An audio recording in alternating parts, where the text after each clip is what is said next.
Live now. There, I'll put the link in the shout box.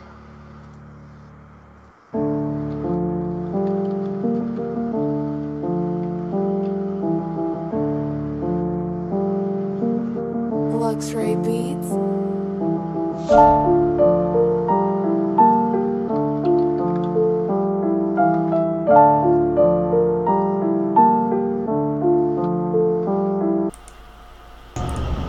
Welcome to the Sim Association Network. Madden 19 team reveal.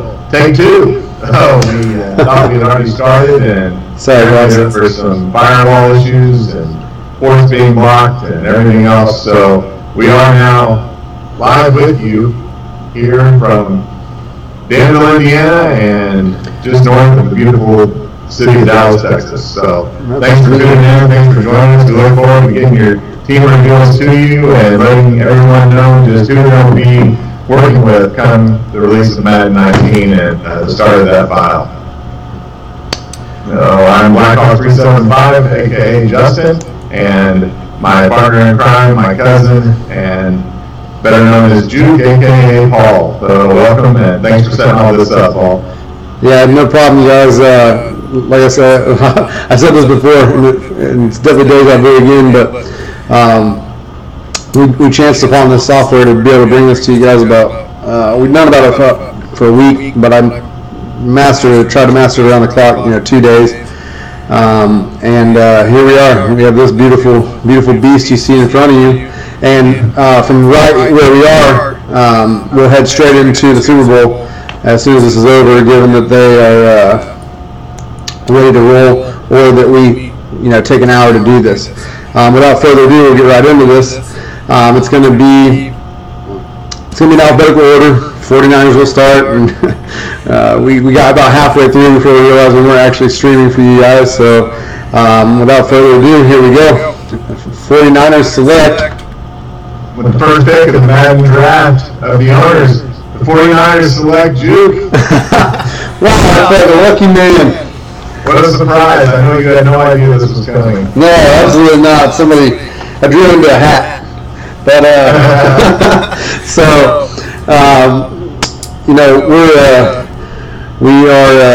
we're excited. I'm excited to have the 49ers. Jimmy Garoppolo is going to be awesome. Let's get into what they did last year and their stats for that. I'll let you take it away, Justin. Yeah, we got, we decided that the format of this would be just to throw up their stats during the season for the team and just kind of go over that and what we can expect with the ownership that's coming in. So with the 49ers, you've got what could be expected. You've got poor offense and strong defense, with the offense picking up at the end of the season with the acquisition of Jimmy Garoppolo. So, even though they didn't win a lot of games, they didn't have a lot of disparity in the points and the ratio between what they scored versus what they gave up. So a lot of that was boosted again, like I said, by Garoppolo coming in. So Paul, I'll just let you talk a little bit about what you're excited about using that team going forward. Yeah, I'm excited to see this young team, see what I can do with them. This year we're really going to challenge guys to build their team, and it's an aspect that I like. And I mean the average age of the 49ers I think is 24.7 years of age. So got a lot of young talent to work with. I really like what they did in the draft. With Staley being older, McGlinchey is going to start at right tackle for me. Left tackle, and then I'll transition him over after Staley retires. Pettis, they nabbed Pettis in the second round out of Washington. He's an excellent route runner with some speed, and he's a young guy. He's only 21, and we all know how we covered our 21-year-olds in Madden. So I am looking forward, to having Sherman and that young defense. He'll lead that young defense really well. I've already set my captains. I got a depth chart going. As you guys know, I've known this for a while, so I won't talk too much about myself. And we're going to roll right into, I think the Chicago Bears are next. So here we go. With the second pick in the Madden 19 Sim Association Champions League draft, the Chicago Bears select Jay Twizzle. Staying with the Bears. Extraordinaire. Oh. And congratulations, Jay. You have got the Bears going into another season and continue to build on what you've been able to do and grow as a player and an owner in this league. And congratulations on making the playoffs this last season and actually winning a game as well. So I've been playing a really good game against an undefeated Dolphins team. So I think Jay will do well going into 19 and with familiarity with that team there. Yep. I'm excited to see what he can do in file number 2 of the same team. He's familiar. And I hope that he keeps Trubisky. I like Trubisky right now. Trubisky's rated at 78, so he can be traded under our new rules. But I hope that he rolls with him and turns that Bears team into a contender. They have a lot of young talent too, and with the addition of Allen Robinson, that's going to be huge for them because I know he's rated really well in the game, and it's a clean slate again for Jay, who's going to have a running back that he understands and knows. So I'm excited to see what Jay can do again with the Bears. I just wonder where the real Jay Twizzle is gonna showcase his position this year. If it's not quarterback, Glenn just said that we've got a lot of echo going on in our audio. Ooh, okay. We got our engineering team right on that, Glenn. Thanks for the heads up. Yep, absolutely.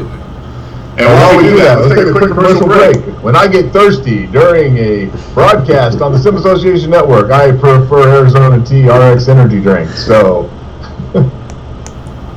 all right, quick break, guys. Okay, so I bet I'd be willing to.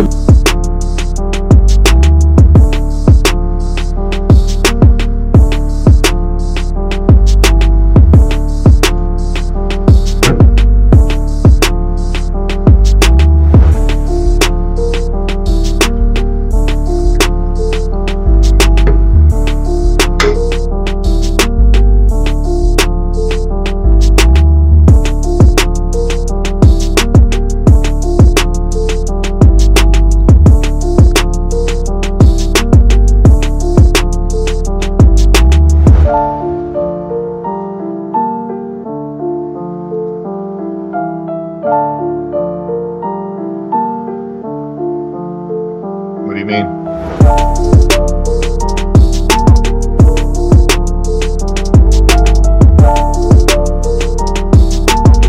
Oh, on your computer?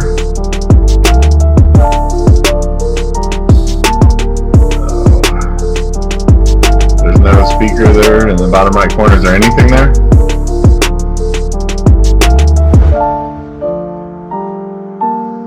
Luxury Beats.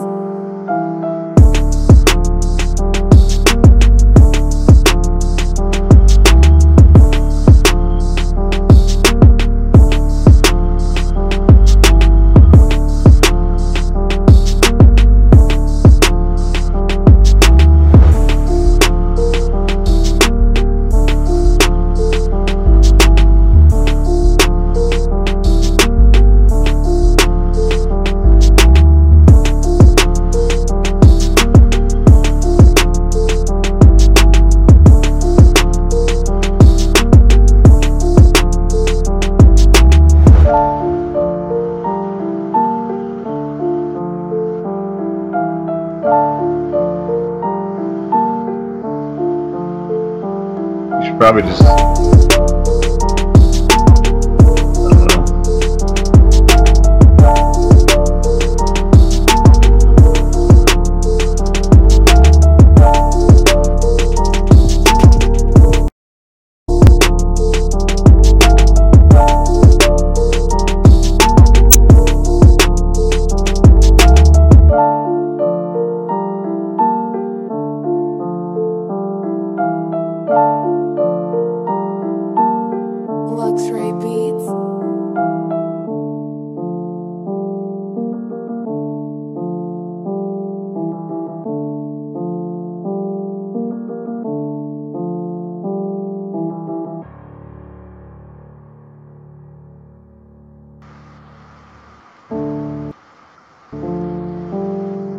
Yes.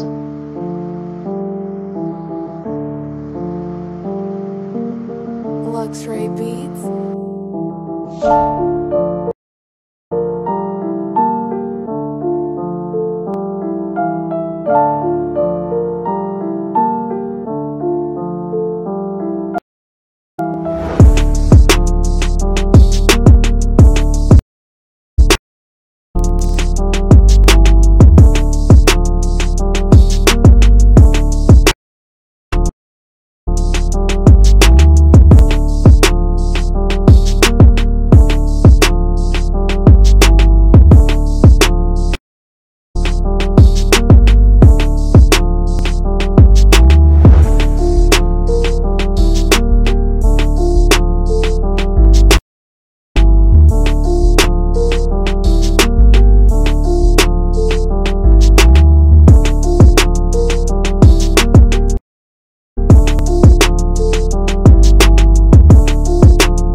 Luxury Beats.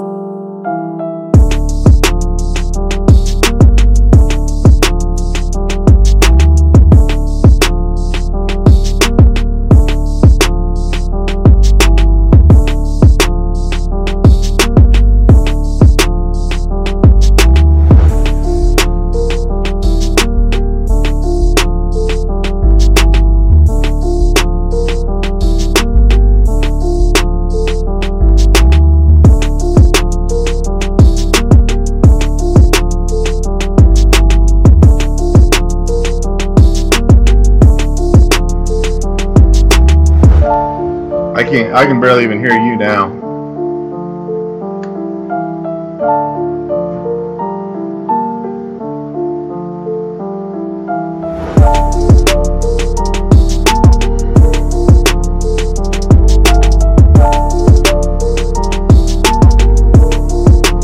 They both sound the same. No, you're fine now.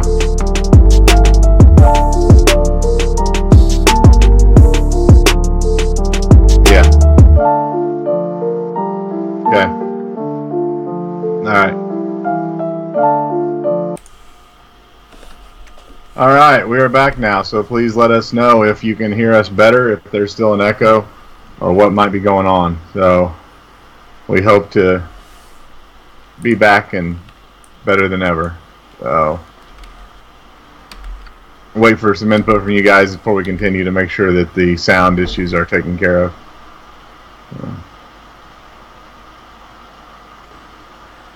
Sweet. All right, Glenn says we're good, so let's rock and roll.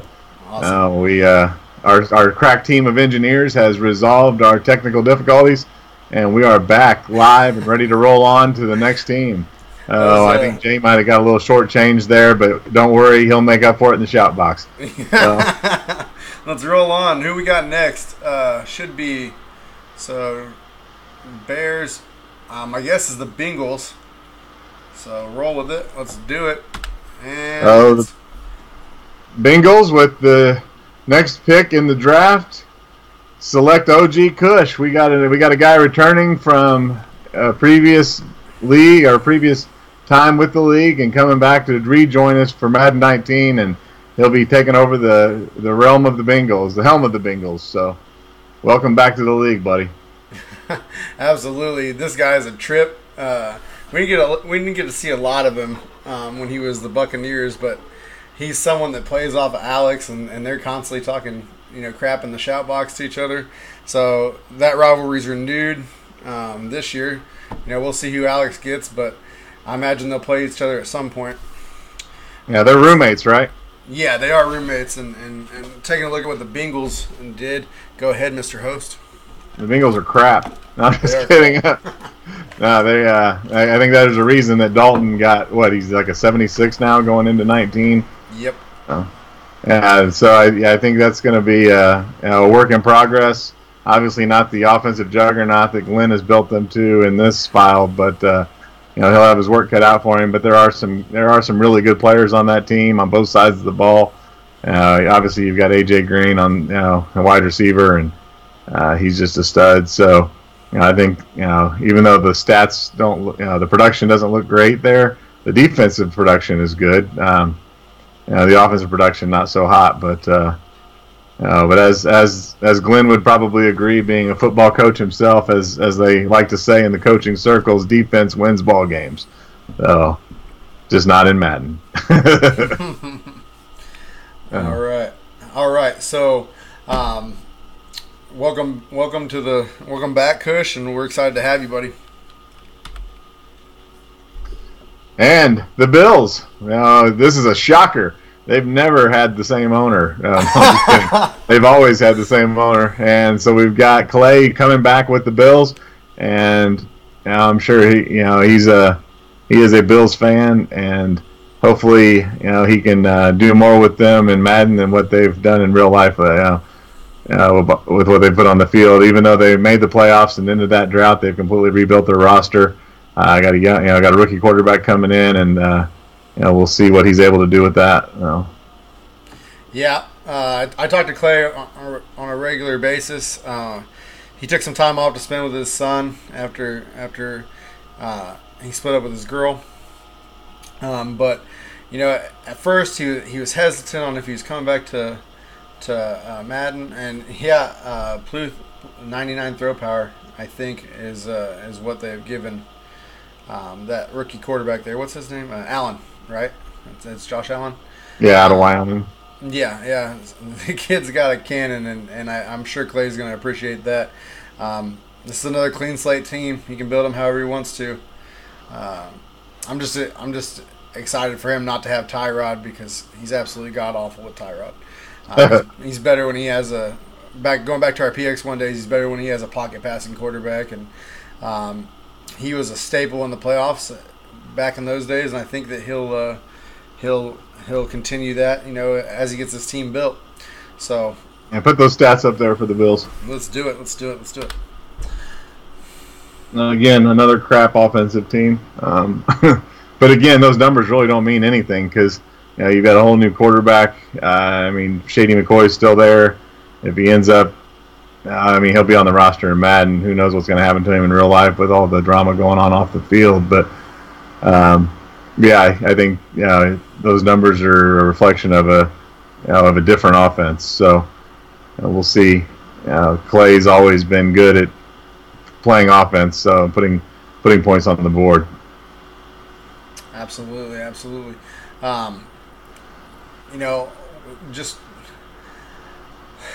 I got all these stats, and I chose the three. I feel like I chose the three most telling stats, and it's really going to give you an idea of what kind of slate you have with your team, whether you have an established team or you don't have an established team. Especially if it's a team that you're not familiar with. Like in Clay's situation, that's his favorite team. In my situation, it's not my favorite team. So these stats are really designed to give you a heads up on what you can expect from your team. At least in the first season of the file. All right, moving on. I think we have the Buccaneers next. Oh, we already did. I think we have the Broncos next. Oh yeah, I don't know how to do my ABCs. So all right, here we go. We've got the Broncos, and Dakota will be taking over the Broncos for Madden 19, and one of our strongest and most consistent players. That'll be an interesting roster for him to work with. That defense has lost a lot of the players that made it the Super Bowl caliber team that it was, but there's a lot of guys still there. A lot of young guys on both sides of the ball, and Dakota's never one to shy away from building up a roster, and he's really good in the draft and really good at developing talent as well. As we saw with taking Deshaun Kaiser, the reject from the real life Cleveland Browns, and turning him into an MVP candidate perennially with the with the Saints this past file. So, what do you think there? Yeah, I would agree. That he's coming into a defense that's good. That rookie that they drafted, I'm drawing a blank on names today. Bradley Chubb. Bradley Chubb. There we go. Yeah, you would know that because your team should have taken him, but traded back and got a stud in their own. But yeah, Bradley Chubb and Von Miller is gonna be an absolute nightmare. And whatever he decides to do with Bradley Chubb, use him as a linebacker or an edge defender. He's going to have success because we saw that with Aubrey this year. Aubrey is a beast. He ended up being a 97 in the file this year and overall. And I don't expect anything to change from Dakota's defense. It's a very blitz heavy defense that can get to the quarterback and force mistakes. So I expect that to keep going. Let's roll into some stats here. Yeah, and as Bluth just pointed out, great, more edge rushers for Dakota. He definitely is one of the guys that has no trouble getting to the quarterback with Aubrey that he had, that he drafted and developed this year, and now he's got Bradley Chubb, and he's got two of the, like you said, just some of the best edge rushers in the game. Perfect. All right, now we have the Buccaneers. Am I right? Yeah, no, we have the Browns. So. Gosh, I am. There's a lot of B's. It's hard to go second letter alphabetical order. I mean, you're still in the B's, so we'll give you some credit there. I mean, if you want, just for your benefit, we can skip forward to the Buccaneers. But, the Browns don't matter anyway. So. Nobody cares about this next guy. He's just in the Super Bowl. No big deal. So we got Studley with the Browns, and I know he's going to be excited about that. He's going to have his boy, the real Nick Chubb. Now he won't have to rename somebody that to play. Didn't the Browns draft him? They did draft him in the first pick, second round. Yeah, that's right. And then because the Patriots took his backfield mate in real life as well. So. Yeah, Stud's excited because he has Pauly currently, and he's had success with him, and he thinks Baker is pretty much the same as Pauly, so it'll be a smooth transition for Stud. Expect him to develop that young team fast and keep rolling with it. So I'm excited to see what he can do with Baker Mayfield. Once again, we've switched divisions. Conferences. So he's going to. We're high fiving each other on the way out. I'm leaving the AFC. He's going to the AFC, and I'm headed to the NFC. So I'm happy for everything that he's about to experience. It's going to be awesome. So let's see those stellar stats for the Cleveland Browns juggernaut. Let's see these 0-16 head coach jumping into a lake stats. All right. Wow, that's awesome.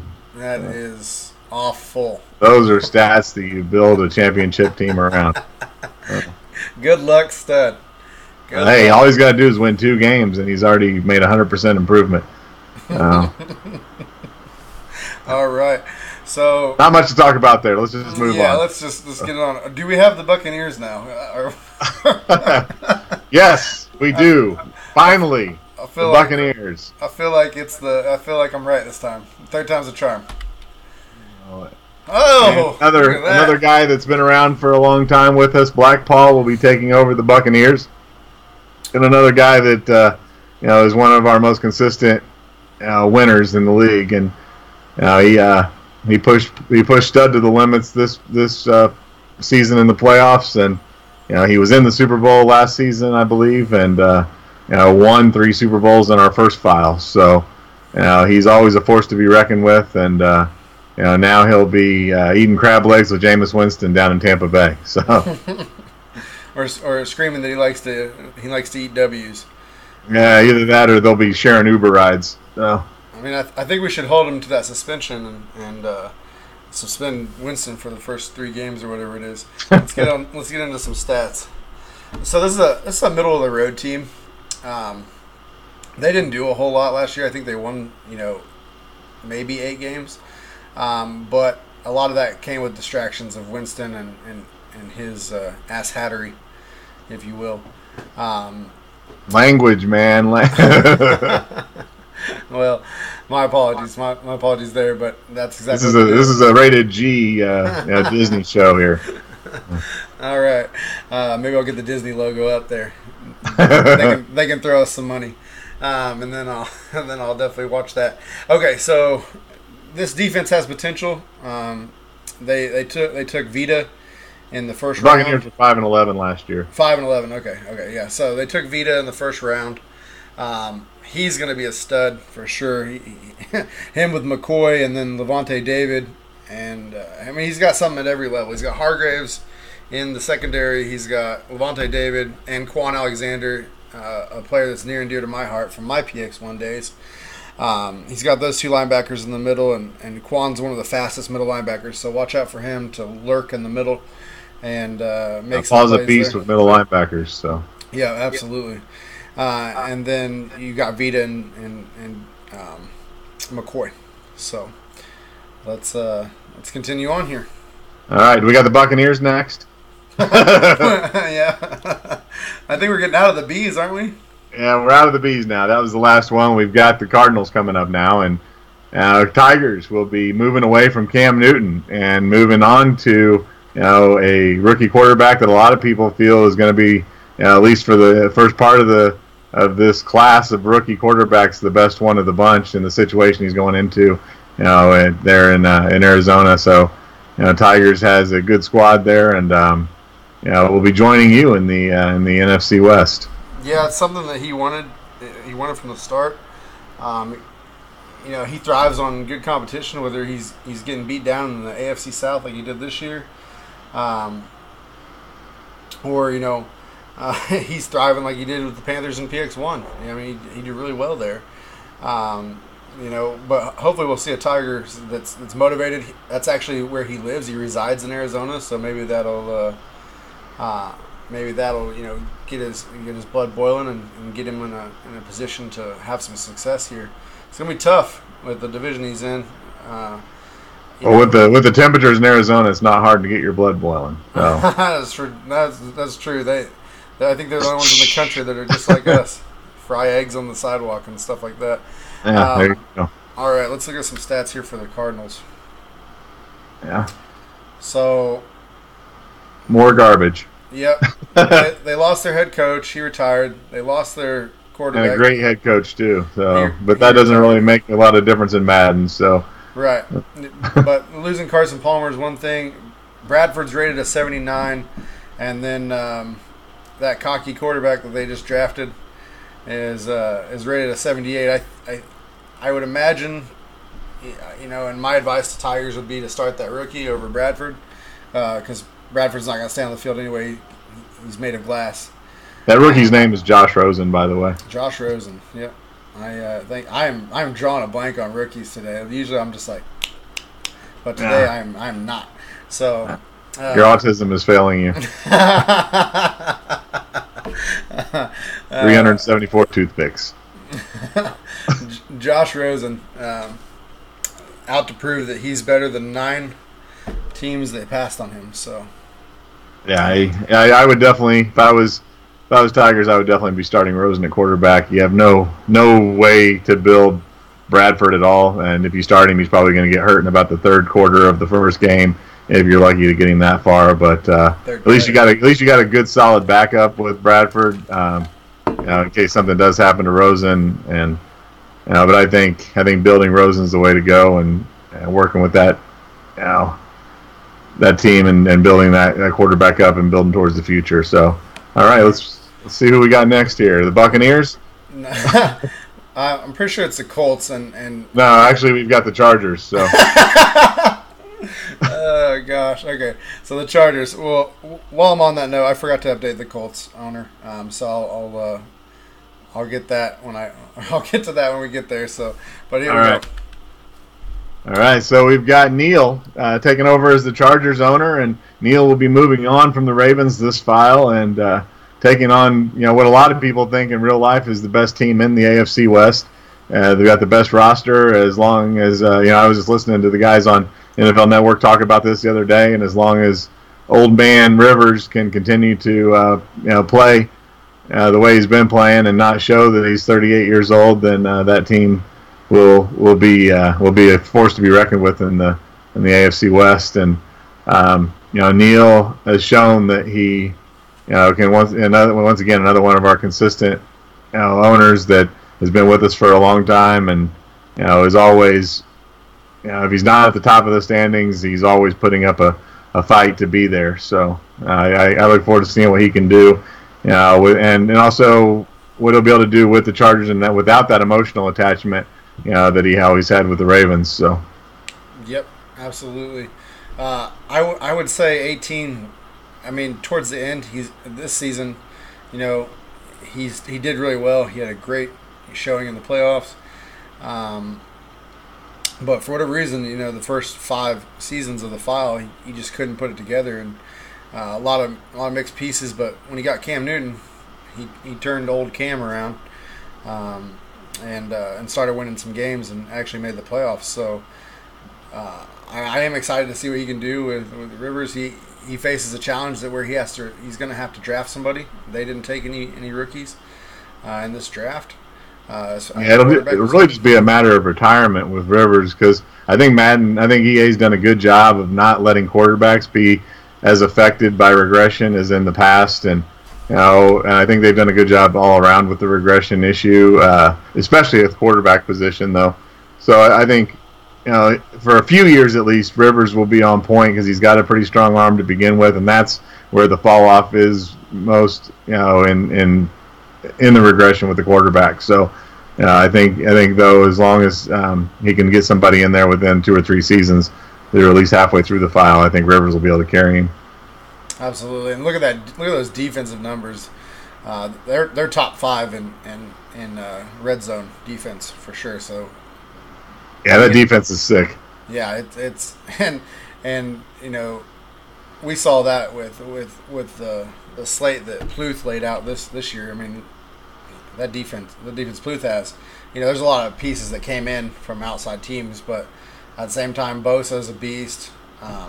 And there's a couple other pieces that come to mind. Barrett, his injury in real life is really going to deter him, but he won't have that injury when he starts with us. So, I'm excited for Neal. I'm excited to see what Neal can do outside of Baltimore, but that begs the question of who has Baltimore now, and we'll get to that a little bit later. That's the R's. For your thank you. I appreciate that. After we get off here, I'm going to go dust off my hooked on phonics and see that'll just teach you how to pronounce them. That's not going to help at all in what order they come in. Whatever. All right. So next is still not the Colts. Now we have the Chiefs coming up next. So I'm just gonna let Hawk take care of who the teams are coming up. Maybe you could just bring your 4-year-old daughter in to take over, and she could help you with that. All right, here we go. You ready? All right. Yeah, the Chiefs. We got Michael Martin taking over the Chiefs. One of our prior Super Bowl winners. Another guy that's always a force to be contended with, and always puts a good product out on the field, and is always someone that's a challenge to beat.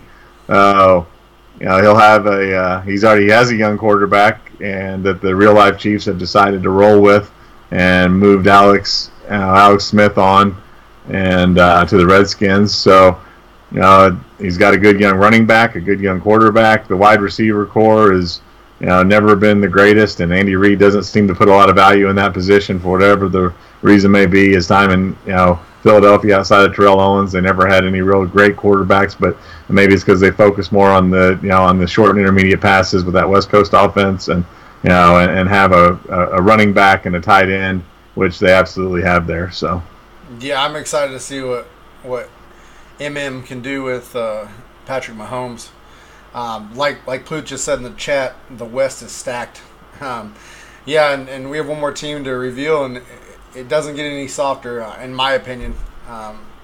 The team with the owner with the last team in the West is still an offensive powerhouse, and he definitely showed it, in the beginning of the file this year. So we'll see what happens there. Let's get into some stats here. This is a playoff team. I think that's the highest offensive output we've seen so far of the teams we've looked at. Yep. Yeah, I would agree. They need to get Very that. balanced team. Yeah, the red zone could come up a little bit. That's something they'll have to work on as a short game, and that involves getting Kelsey involved and Mahomes is going to be Mahomes is where I'd put my focus. Obviously you want to focus around the quarterback anyway, but I think it fits Michael Martin's way of how he likes to build his team. Mahomes isn't. Yeah, Mahomes is a better Josh Dobbs. So with what he did with him at the beginning of this file, I think he'll be just fine with Mahomes there. So.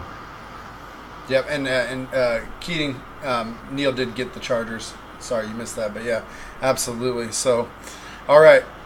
So now you have the Colts. Okay, so before I get into this, the person that says is Diego, and he hasn't been very responsive on Twitter, or he hasn't logged in the site. So we're gonna see. You don't have to pull our chain. You know that you just got into Dora with your kids and just accidentally put Diego on there. And yeah, well, go Diego, go. This is not gonna be Diego. This is gonna be El Chezio, who just joined the site and who I've been talking to. He's gonna be the Colts. I apologize for not changing this, but we'll move right on. Go ahead and move on to the stats. Yeah, move on to the stats. New owner. Look at that offensive juggernaut that Jacoby Brissett was able to put together there with the Colts last year. So, hey, he was better. He was better than your boy out of Purdue that filled in when Manning was down. So I don't even know who that guy is. I watched 0 Purdue games in the past 2 years because we suck. But and I live in Texas, so I don't get to see a lot of them. But let's talk about Andrew Luck. I'm talking about Curtis Painter that was filling in for Manning when he got hurt. Oh, compared to Jacoby Brissett. They have another Purdue quarterback, I think, right behind Brissett.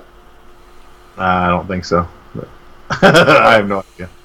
But I think and obviously it's you guys might be surprised that my name didn't come up with the Colts there, but you'll just have to wait and see where I come up in the in the mix on this. But I actually am glad to be moving away from the Colts, not just because the roster is one of the worst in the game, but it'll just give me a chance to not have that emotional attachment to the team either. And I know we've got a lot of that going around with Tigers moving away from Carolina, with you moving away from the Patriots, and with Neil moving away from Baltimore. So everybody can just have fun with the team and and gain an emotional attachment to their Madden team. So. Guys, I would like to delay the Super Bowl just a little bit. I see you're talking about it in the chat. Since we had those technical difficulties, we'll try to get through this as fast as possible. And we'll pick up the pace on here. Yep. So anyway, Ches has $70 million to spend with that team. Good luck. Yeah. Oh, Cowboys. We have your friend there that going with the emotional attachment and taking his hometown team, the Dallas Cowboys, and the friend of yours that you brought into the league, and he's been one that's grown as well and continued to develop his gameplay, and came in and just flat out wasn't a very good player to begin with. But I tell you what, that guy has intestinal fortitude that can't be matched. He's always got a good attitude. He's stuck with it, and he's continued to get better. And he ended up leading the league in passing yards this last season. So. Yep. Yeah.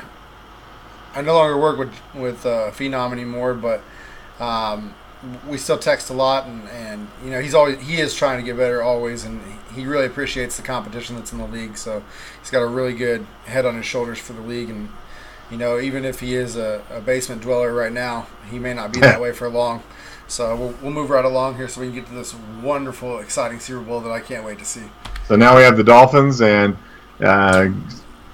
sticking with the same. Antonio is going to be back with the Dolphins, and I know, I think his PS4 broke or something, and that's why he wasn't with us this past season. But he's another guy that's been with us for a while, and we're really building some good continuity with a lot of our owners here.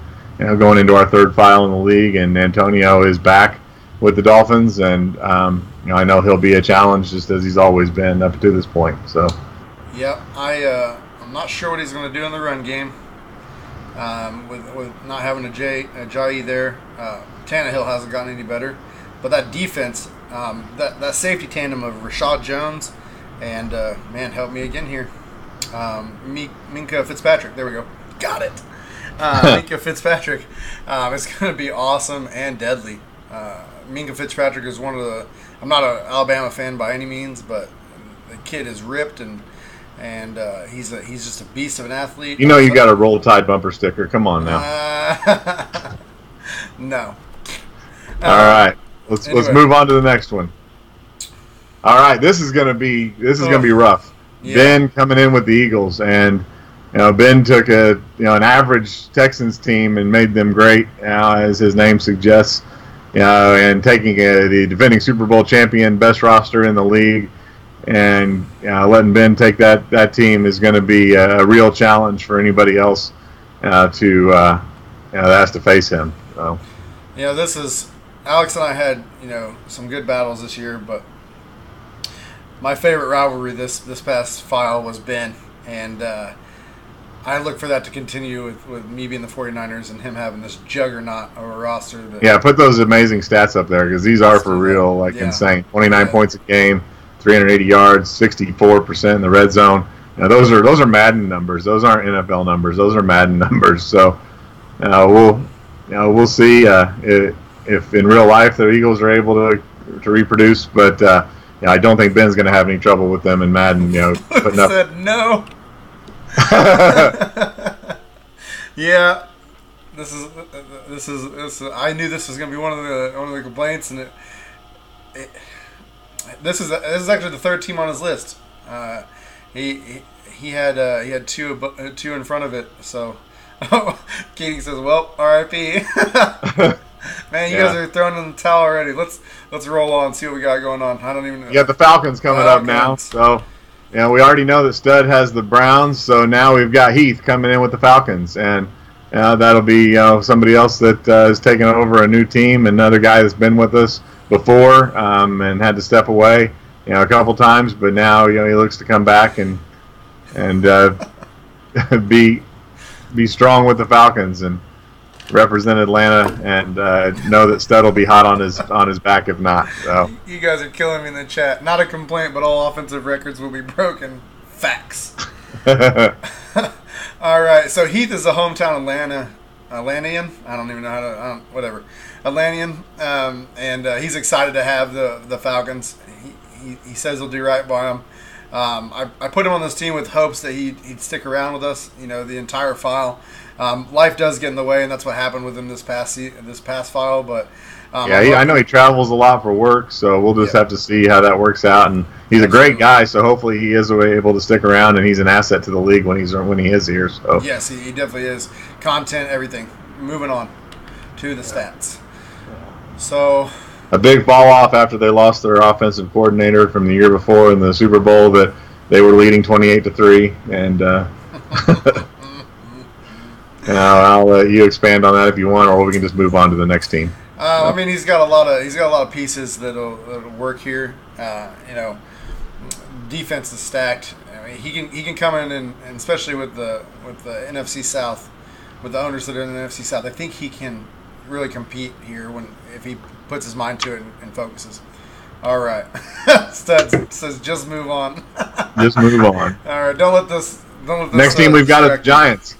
So, and we've got Mr. Two Teams taking over the Giants, and I think that was his first pick, wasn't it? Yep, it was his first pick. He's been waiting patiently for them. This was and this guy deserves it. He's been with us for a long time. He's plays every season of each file, and he's I think he joined us about halfway through the first file. So yep, absolutely. As just a solid owner, a good guy that plays insane defense, and now he's going to have the best, the second highest rated rookie in the game behind that Colts lineman. So, absolutely, and he says, "I'm coming home."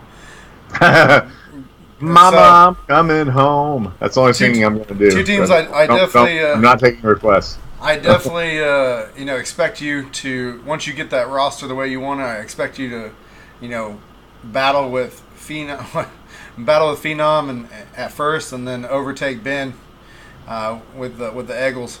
I think that'll be a battle, because between two teams' defense and Ben's offense, and that'll be a rivalry that'll be one to watch as the file develops. So I look forward to tuning into those games for sure. Next up, we have the Jaguars, and we've got Pluth coming in with the Jags. So we all know that Pluth loves a good defense, and he's got a stout defense there. So two top five corners in this game and for this file. Ramsey's insane. No, Ramsey's I had to a 97 and Boye's a 94. Yeah, just what Josh did against me with that team. I don't even want. I'm glad to be moving on from the Colts, especially. I threw a lot of interceptions to that team this file. So I think we all did. Honestly, I definitely did. Looking at their stats, that defense is obviously what carried them. Bortles on the block already, calling it out. Go ahead and move on to the stats there, since I'm talking about them. Thanks. Yeah, their defense is definitely what carried them to the AFC Championship game, and that offense actually is not bad at all. They've got a good running game. The team believes in Bortles. Obviously, Pluth does not. So we will. I'm sure he could probably pick up Chad Kelly, in a trade and then start off there. But that'll be for the win. Yeah, that'll be an interesting team to watch too, because Pluth is obviously another one of our solid guys that just knows how to get it done. All right, moving on. Next, we've got the Jets, and we've got I Exploited and another guy. Just a guy that's been with us for a while, and solid owner that you just know he's going to grind it out. So. All right, I Exploited, been around with us for a while. I'm excited to see what he can do with the only roster that can compete with the Browns and the Colts for the worst roster in the game. I'm laughing because I hate this team with a passion. I'm trying to find nice words for them, but I really can't. All I'm going to say is Jamal Adams. Let's move on. Okay, so if he can, they finally got a good young quarterback. So yep.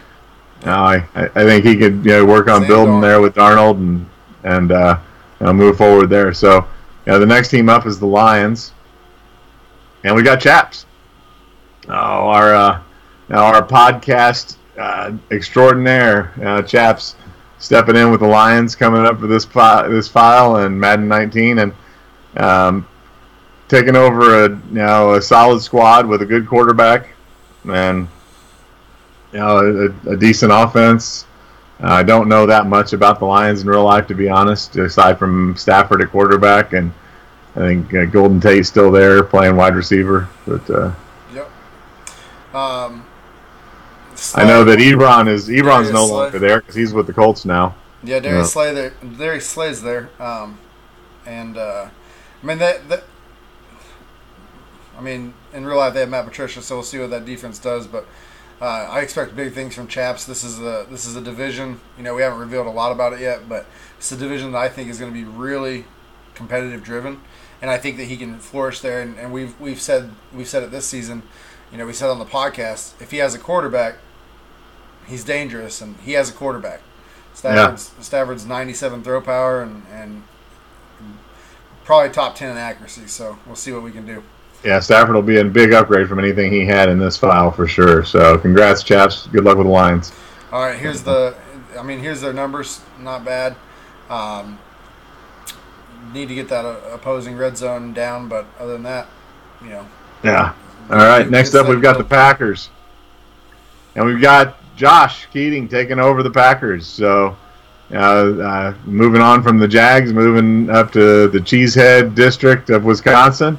And Josh has a great roster there. Obviously, a great quarterback. The 99 overall Aaron Rodgers, that we all know is a better quarterback than Tom Brady.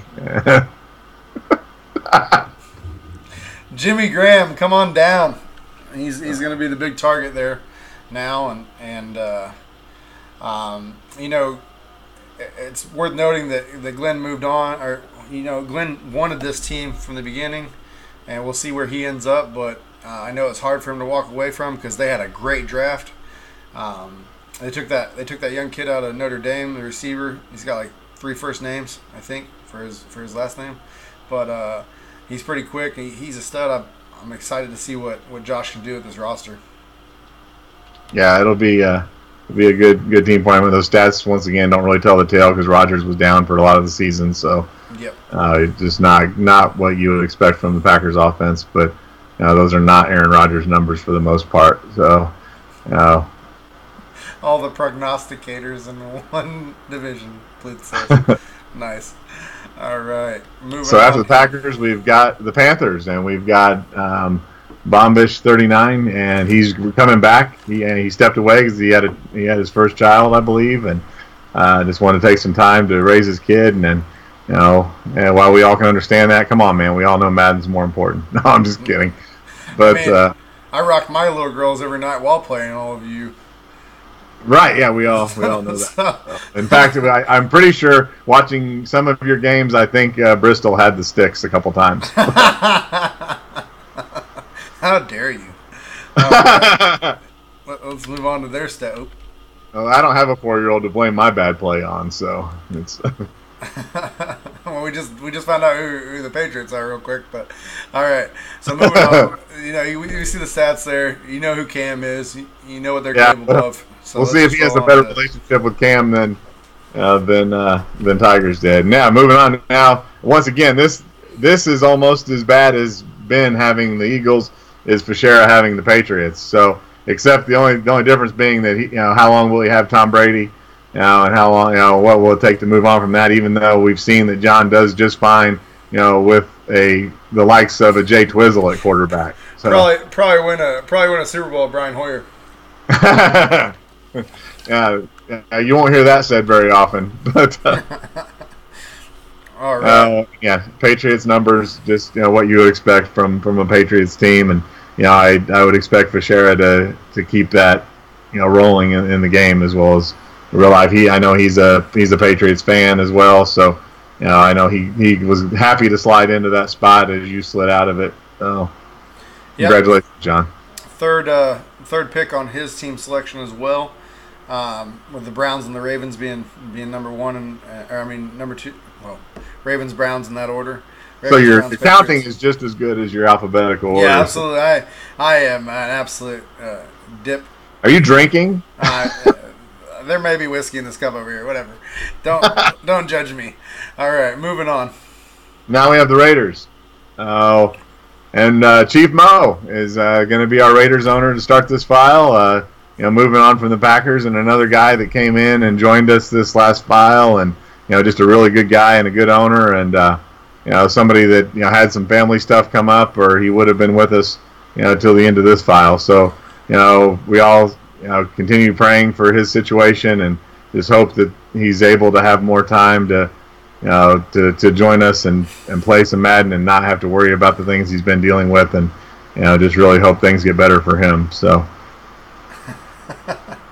Bluth is cracking me up. Amari Cooper going for 2,500 yards in the first season. All right, Chief Mo. I am drunk. You are not allowed to have whiskey anymore when we do this. So. All right, so the Oakland Raiders, they're a team that has potential, and Khalil Mack, and I always get it confused. Is it David or Derek? I've been drinking. Leave me alone. David Carr, yeah. Derek Carr. Yeah. Anyway, leaders, they have people to build around. So I'm looking forward to see what Chief Mo can do with that. And glad to see the professionalism. Prayers up for his daughter. Yes. All right, now we're on to the Rams, and whoa, look at that!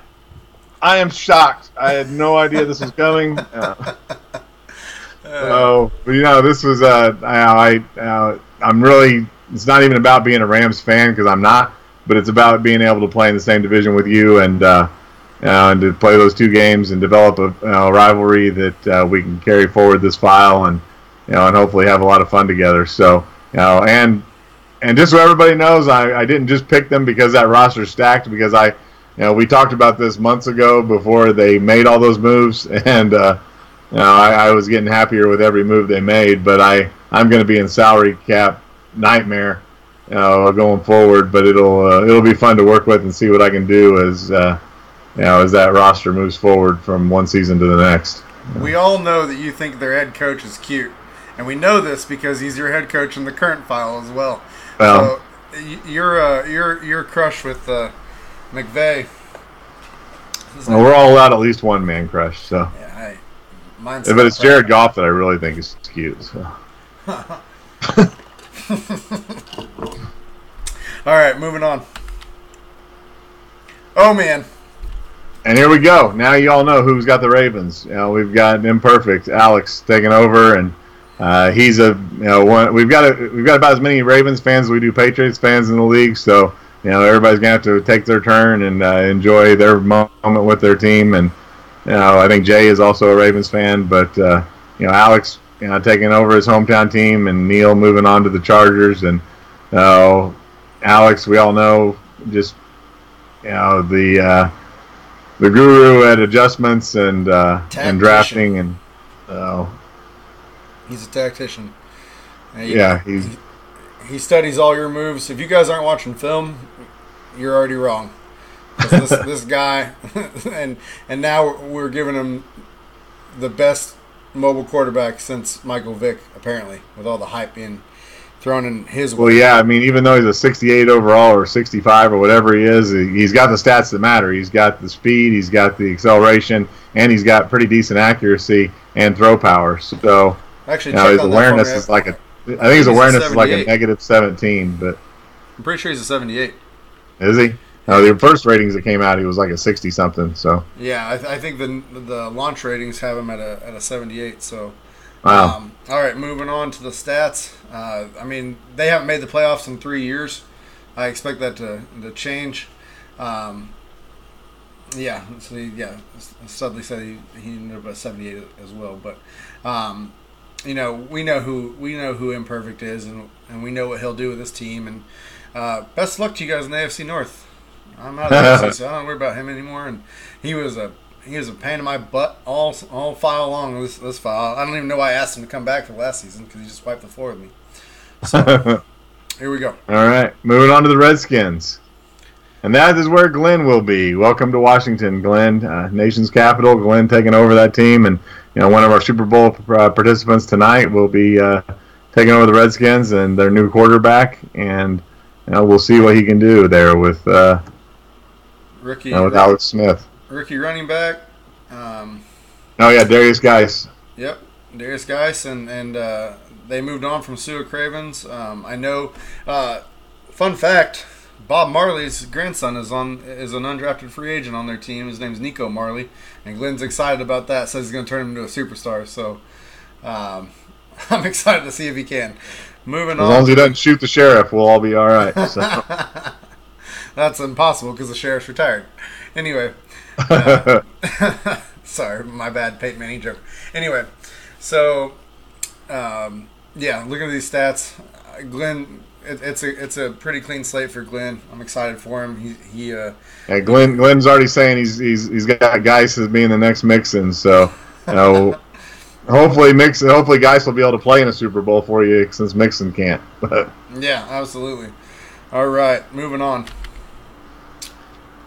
Oh, we got Monteith coming in with the Saints. So, another one of our owners that just is a solid guy. That is just another guy that it's talk about being a beast with a middle linebacker. I don't even know who the Saints middle linebacker is, but it didn't really matter with Monteith that sticks on that. But not to mention he has the NFC rookie or offensive rookie and defensive rookie of the year. So. It's going to be. He'll probably win the NFC South all 6 seasons, whatever we play. Anyway, I'm calling it. Here we go. So they're a playoff team. He'll have the task of replacing Breeze as he moves on and retires. So, he'll have to look toward drafting a quarterback eventually. And I don't know. Maybe he can just count on Tigers skipping out again, and he can have another Charles Lee fall in his lap. But yeah, true, man. All right. Now we got the Seahawks, and and Chandler will be coming back and taking on the Seahawks. And I was not at all happy when I found out that he was going to be in my division again. I had enough of his crap with the Titans before, but Chandler's a very good player, and he did win a Super Bowl, didn't he? Yep. Yeah. Did. So I was just looking forward to battling with you for that division, and and Tigers, having fun with him too. And now Chandler's got to come in, and we're all going to be chasing him. So. We are, and he starts out cap-strapped with an aging defense, but him with a mobile quarterback scares the crap out of me, as I'm sure you guys. Yeah, Russell Wilson is a beast. There's just no other way around it. He's until Alex has a couple seasons with Jackson there, Russell Wilson's the best quarterback Madden-wise, in my opinion. So. All right, most complete, that's for sure. Here we go. And the Steelers, we've got Cy Hip Hop, who's another one of our new guys that's just coming over to join us for this file. And I've heard a lot of good things about Cy. I know you've had a lot of direct interaction with him, so I'll let you kind of fill in, what you know about Cy. He played with Evan and Glenn way back when.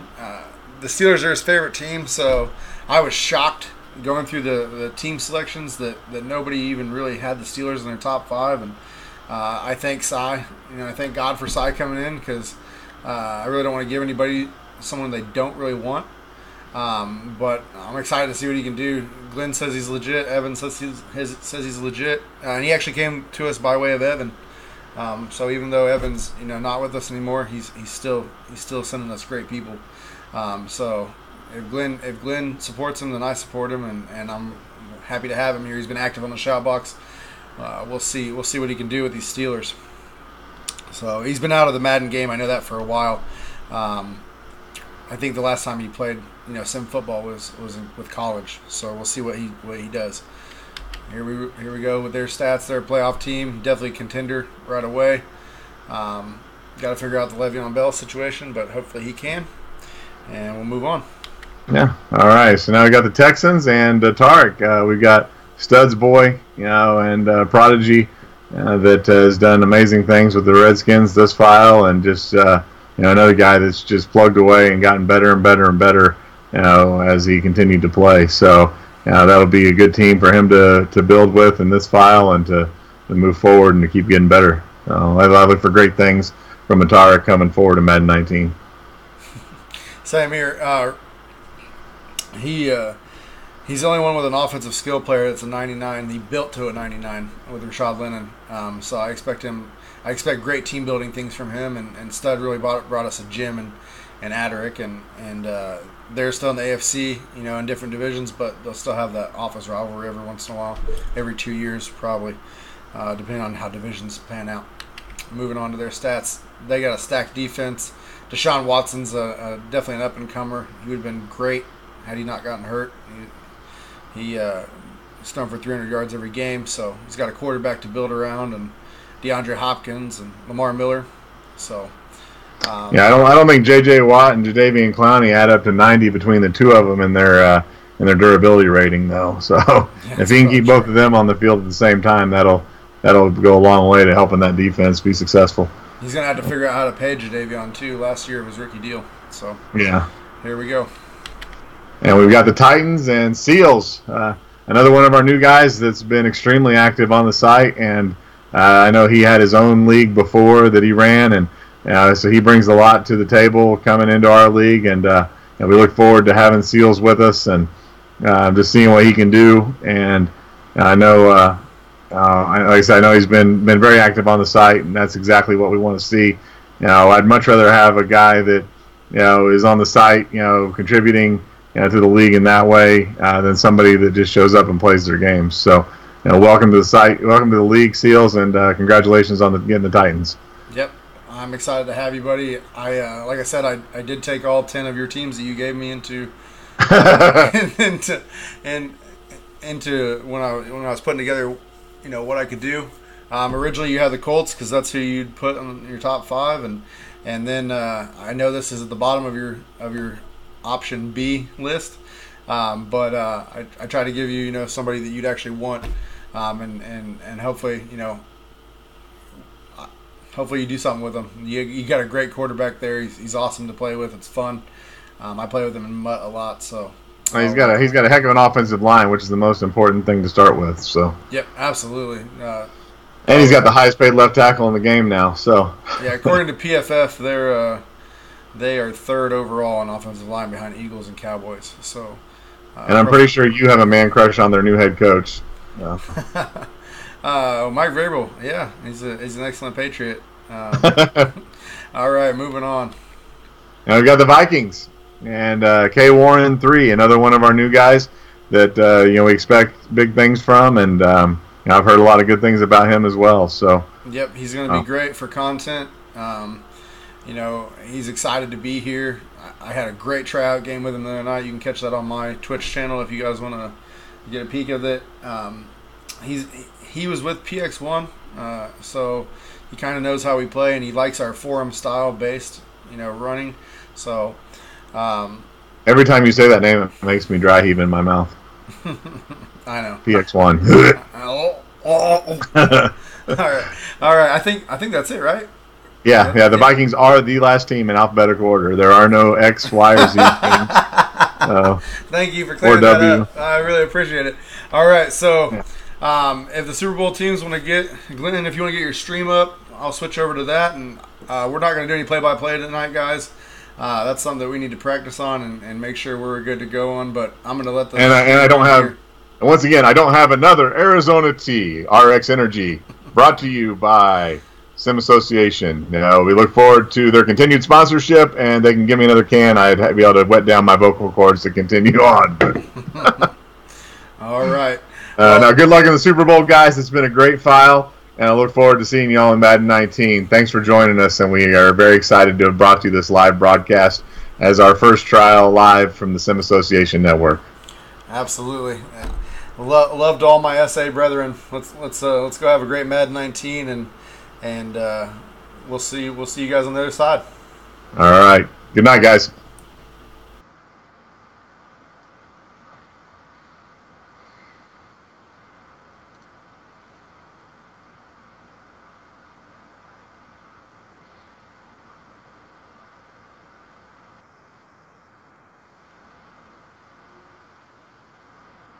Well, I'll wait for you to make sure of that.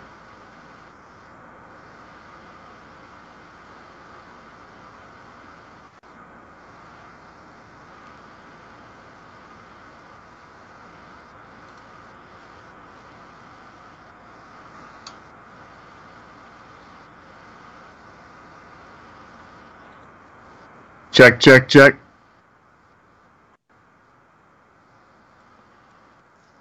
Yeah, I think we're good. Oh, wait. Nope. It just came through.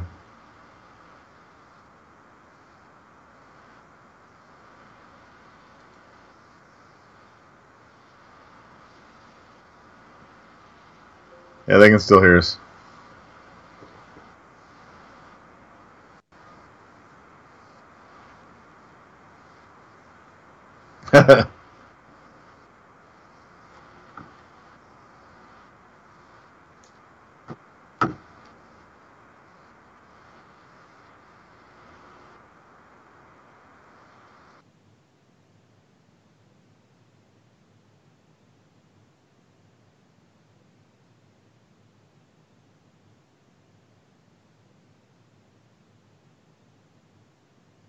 Whether you're a couple that multitasks or a family with kids who use all your bandwidth, you need Spectrum Internet, delivering the fastest starting speeds for the price. 200 megabits for $29.99 a month, all with no contracts. Click to learn more.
Hello, everybody. I'm Larry Ridley. This is Madden 18 on EA Sports.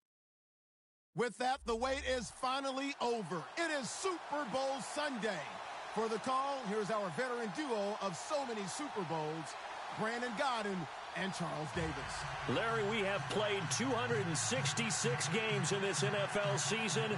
Only one remains, and it's the biggest of them all, as EA Sports is proud to present coverage of the Super Bowl.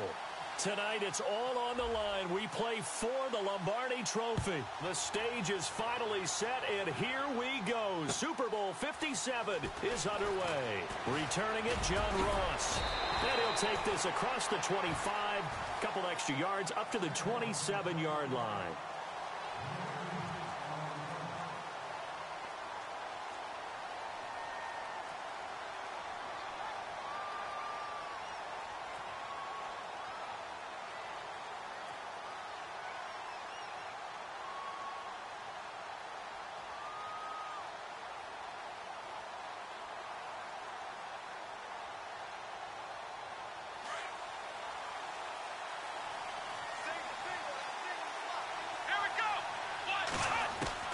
Throwing on first down.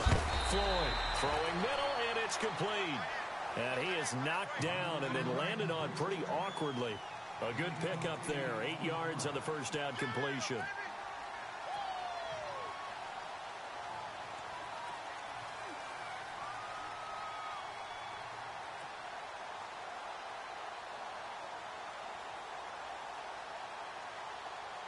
And some options here for the offense on 2nd and 2.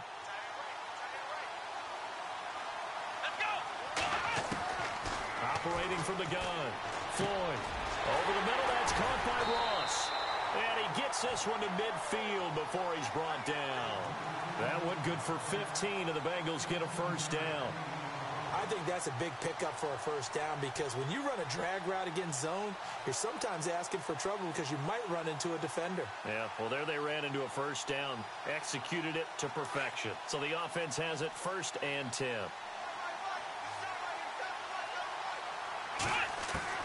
From the midfield stripe, they'll look to throw. And he fires one incomplete. I know our vantage point might be a little bit better way up here, but that looked like an ill-advised throw to me. I didn't see anything open. And this play just didn't look right from the beginning. It did not. I thought he might get outside and just chuck it away. Dangerous pass, incomplete. 2nd down now after the incompletion.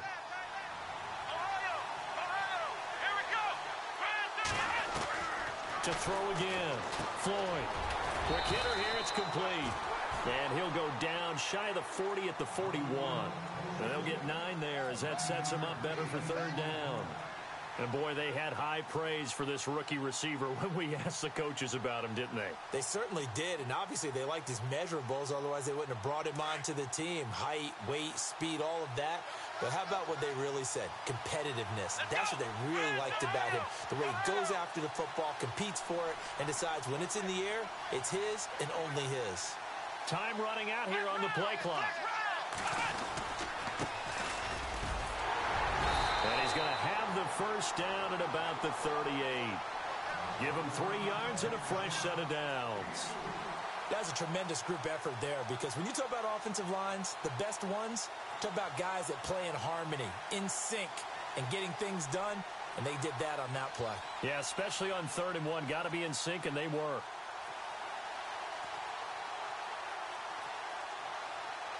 Offense comes to the line now, 1st and 10.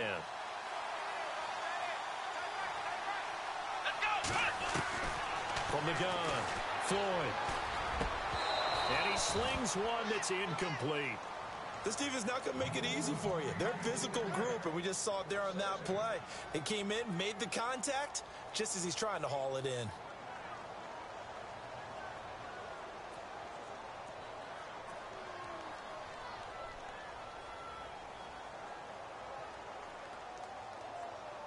And on 2nd and 10 now.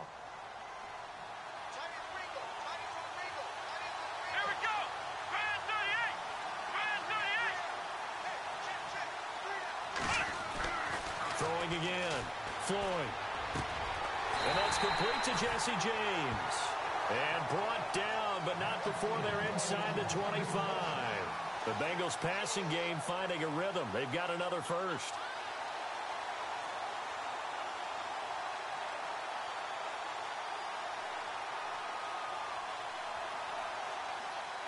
Fresh set of downs here. Here we go. Looking to throw. Floyd. And down inside the 15, shy of the 10. 10 more there and another first down.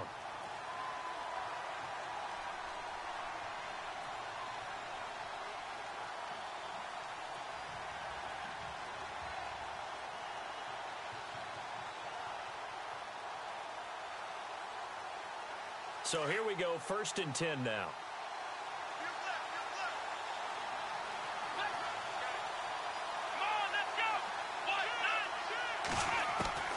Operating from the gun. Floyd. Dancing to his left. And it's intercepted at the goal line. Snags it for the pick. And he'll go down inside the 15 at his own 13-yard line. Certainly not how they envisioned ending their opening drive here in the first quarter. Too many ones in this play. First quarter, first drive, first interception thrown. And that last one, that hurts.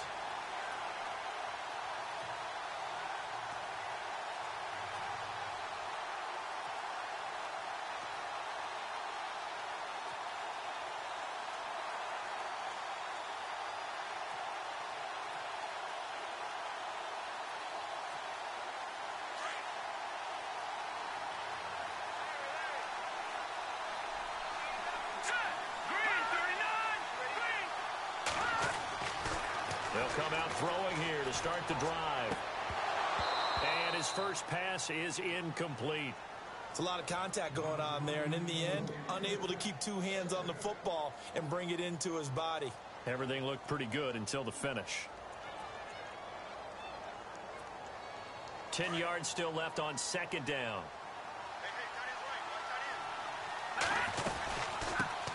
They'll run for the first time with Devontae Freeman. A nice job to get 8 there after the incompletion, and now they'll look at a 3rd and 2 coming up.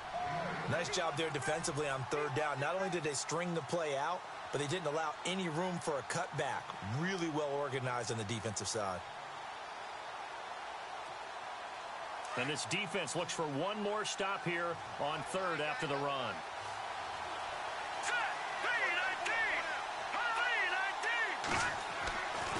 They're going to look to throw.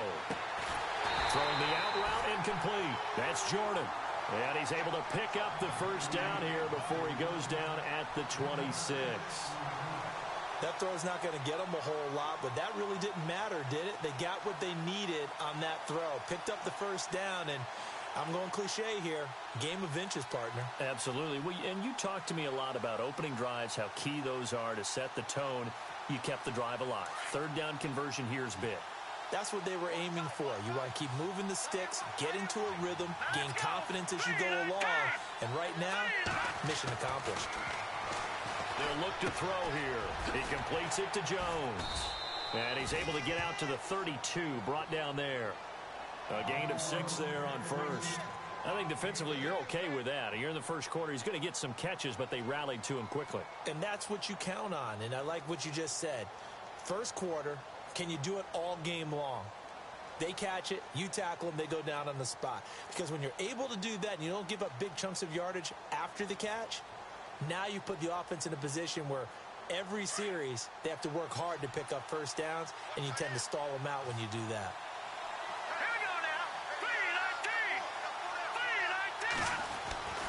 He'll drop to throw. Steps away to his left.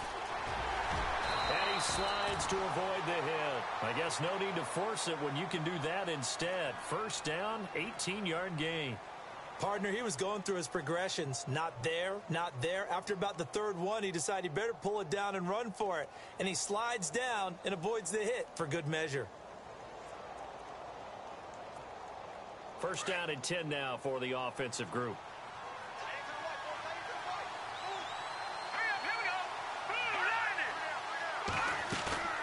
Now a play fake here on first down. And a quick throw here, that's complete. 5 yards on the catch there, brings up second down. I have no crystal ball up here. I can't truly see into the future. But if they don't start getting some pressure on him, make him move around a little bit and do something with the receivers, change up their timing, they're just going to get shredded as we've seen so far. Right now, they're off to a blazing start. Yeah, and you are right. He looks way too comfortable back there in the pocket. Yeah, there shouldn't be a pillow back there for him, all right? As a defensive guy, they got to dump him on his backside a few times, shake things up. Yeah, they're going to need an in-drive adjustment here in this first series. And he knocks the ball away, and it falls incomplete. They had a good chance getting the first points of the game on the board, but what a great job defensively, getting a hand in there and knocking it away and preventing that first touchdown.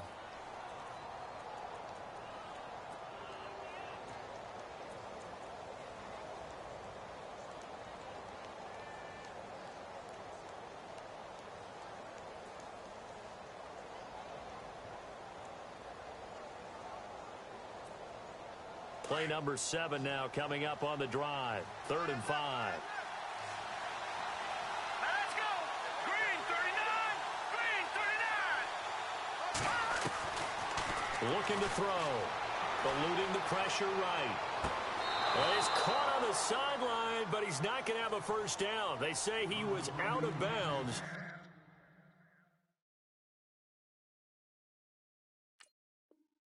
So a big call there. That brings up 4th.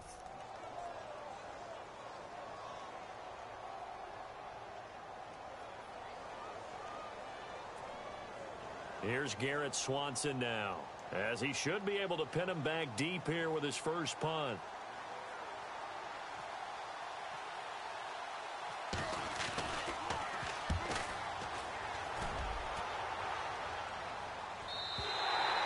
And that'll hit in the end zone. Much too much leg there. That'll be a touchback. The Bengal offense now gets set to head back out onto the field. That opening drive ended with the INT. It didn't lead to points, but still not the way they were hoping to begin the game. But how about going and telling your defense, thank you, a huge thank you. You said it didn't lead to points, stalled off that drive.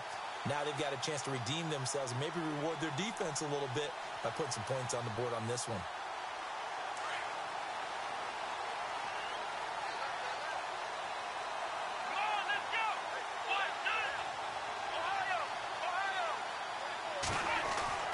Trying to shake off the interception from the last drive. He'll look to throw. And he's going to get this one across the 30-yard line. It's a Bengal first down, a pickup of 11. Well, starting drive number 2 off on the right foot. Completion for the first down. Drive 1 is they had to be pretty frustrating because they moved the football. They just didn't get any points out of it. But warm-up QB, too. Let's bring in the backup. I mean, my goodness, you take them downfield and you don't score points. You know I'm being totally facetious here, right? I'm just kidding. Nice first drive. Rarely do teams score on every single drive in a game, but they like what they did there. Well, he's free going down the left side. It's a foot race. And all the way in for a Cincinnati score. A big play there. 69 yards. And the Bengals are going to take a first quarter lead. And he's got it to make it 7-0 Bengals. Here's Franks now to kick this one away.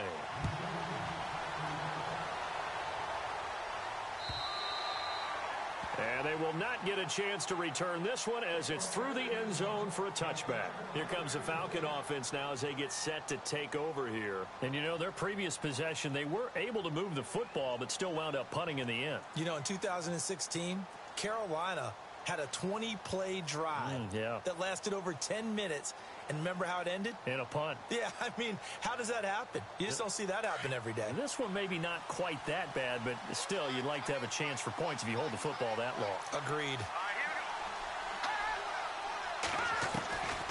He'll come out throwing here on first down. Flush to his right. Throwing right, and that's complete. And he's going to be taken down here with a penalty flag on the field. That's a good chunk of yardage. It's going to be canceled out. And we always talk about hidden yardage in a game.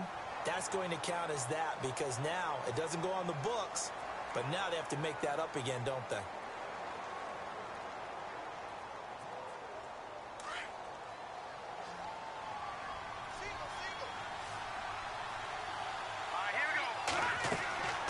They'll look to throw. They'll set up the screen for Freeman. And they'll take him down at the 31-yard line. They get 11 back on that one. It leads to third down. When you run a screen pass really well, you got to like the look of it because so many parts come together to make it work well. The offensive linemen, where they're faking people out, the back slipping out there, catching the football, then all of them going together as one unit downfield. A really nice pickup.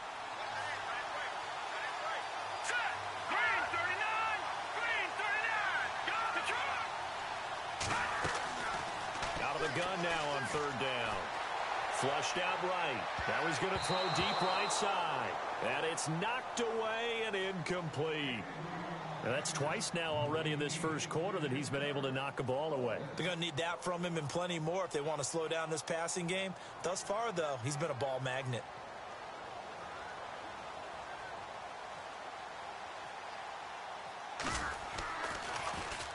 His first punt, 45 yards. This looks good as well. Now here's Ross. A big kick that time, 52 yards. And the Bengals will take over here, 1st and 10. And out now, here come the Bengals. And for them, a touchdown their last go-around. Obviously, they'll be hoping to do that again. And when you start plotting for this drive, when you start thinking to yourself, okay, what are we going to do? You don't go away from what you did before because that worked, but you have to be prepared for wrinkles and counters because you know they'll make some adjustments. They go play action here on 1st down. And that is incomplete. The best receivers we know always tease their quarterbacks that, hey, no matter what you do, you cannot overthrow me. Well, guess what? That's exactly what happened on that play. Normally, they time it up pretty well, but on that one, he just overshot him.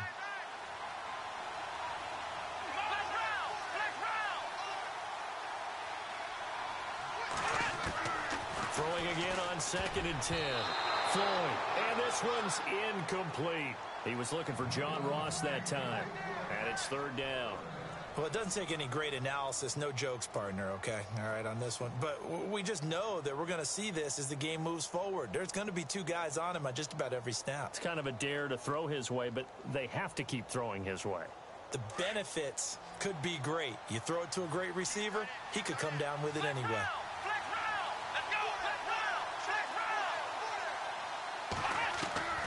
On 3rd down, Floyd. And the Falcons get there. The Falcons get the sack. Down he goes. Vic Beasley coming in to drop him for a loss of 8, and it'll be 4th down.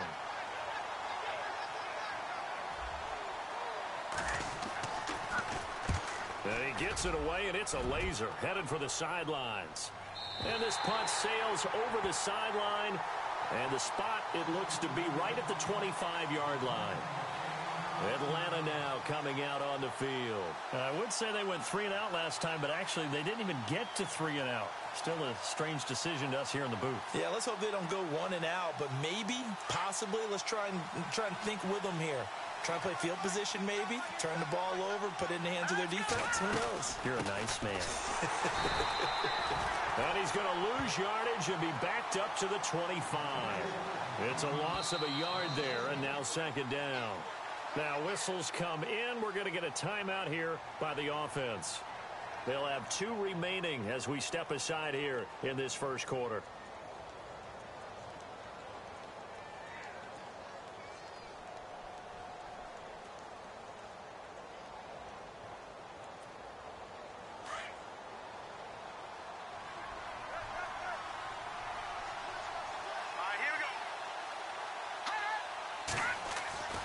They'll drop the throw. Got a man over the middle, and it's complete. And they get him down, but not before he takes it across the 40-yard line.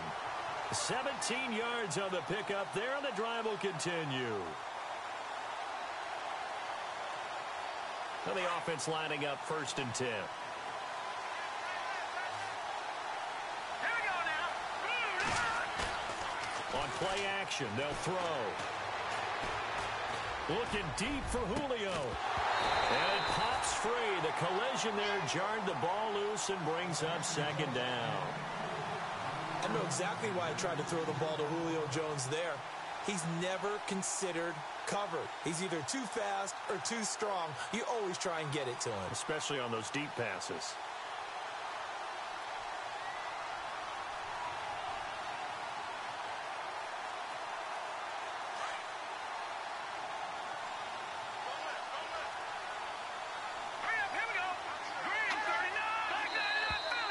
And now whistles and a flag, and I think we got a jump here. So they got him coming up from his linebacker spot. And sometimes the position designation really doesn't matter. If you creep up to the line of scrimmage, you just have to look for the football. Make sure it moves before you do.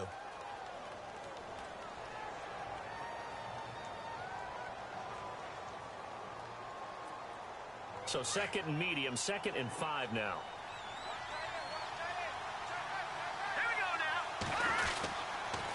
After the penalty, here's Freeman. And he'll take it down shy of the 45 at the 46. 7 yards there, good enough to move the sticks. Boy, he does it at a high level, doesn't he? Because when I watch him, I think of his vision. Straight ahead, peripheral. Also has that sense of where holes are going to be before they actually open. I think that helps set him apart from many of the other backs in the league.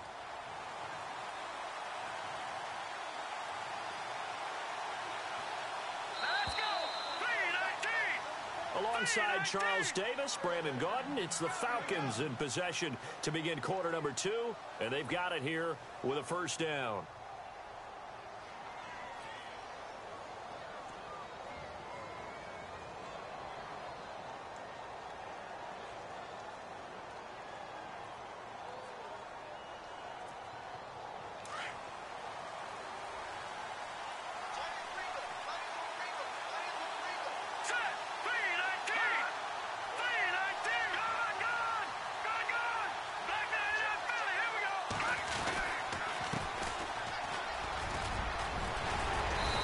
Brought down. A nice pickup there of 11 yards, and it'll move the sticks. Tremendous blocking by the interior of the offensive line. They didn't just gash him there. They blasted a gaping hole for him to gallop through. I think if he comes back to the huddle, he better be giving them a whole lot of credit and thanking them for that much space to rumble. And he'll give it here to his running back. And that play went nowhere. Losing yardage. It'll be back at the 36. It'll be a loss of 1, and that'll bring up a 2nd and 11.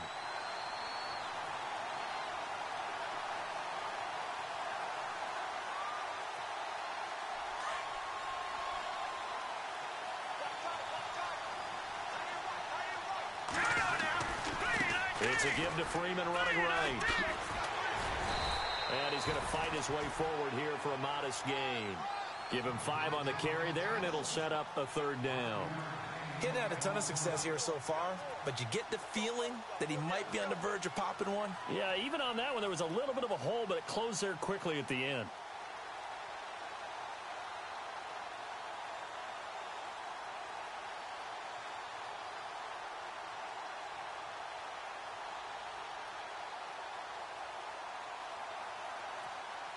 The Falcons on 3rd down. Just 1 for 3 thus far. This will be 3rd and 5. Let's go! Detroit! Detroit! Back 99 Philly, here we go! They'll set up a throw. Forced out to his left. Looking left side, and he's got a man. It's Jordan.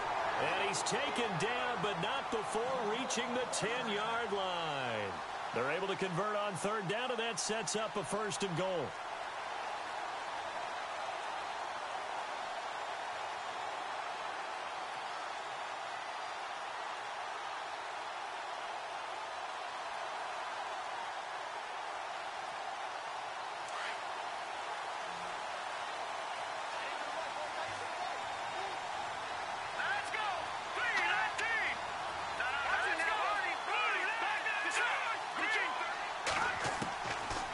First down, he'll drop to throw. And no escaping this time as he'll go down. They got him for a sack. Well, that was point counterpoint, wasn't it? They decided to throw for it on 1st and goal. Instead, the defense counters with pressure, and the defense wins, getting a big sack.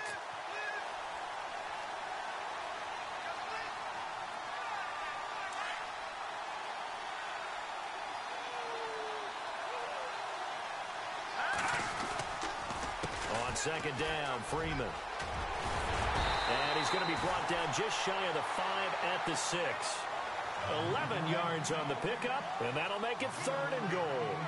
Defensively, I think they can smell a stop. Ball right around the 5 here, brings up 3rd. And I think what they've done is they put doubt in the minds of the offensive guys. What do we do? Because now you don't have a go-to play. Either side they pick, throwing it, running it, it won't be easy. Here we go now. Green 39. Green 39. They'll look to throw on 3rd and goal. Buying time to his left. And he couldn't hang on to it through the contact. Incomplete. That's a tough one not to hang on to on 3rd and goal, but good job defensively to get there and jar it loose. Agreed. That was really, really nicely done because there's no pass interference on the play. Timing excellent to get in there and knock it away. A win for the defense, and it brings up 4th down. And that field goal caps an 11-play drive. That's a lot of offense to run to only get 3 points, but they'll take them. Anytime you can put anything on the board, you run to your sideline somewhat happy.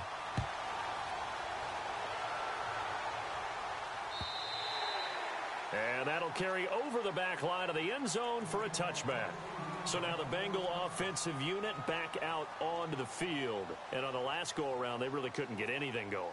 They had to punt from deep inside their own territory, which means you're going to lose the field position battle as a general rule. What they're looking for now is a little more consistency, move the ball at least a few times on offense, get a couple of first downs, and hopefully flip the field. Yeah, just something to build off of. That's what they're looking for here. Uses the stiff arm. Throw left side complete. That's James. And he'll get it up to the 33-yard line. A good pickup there. 8 yards on the first down completion.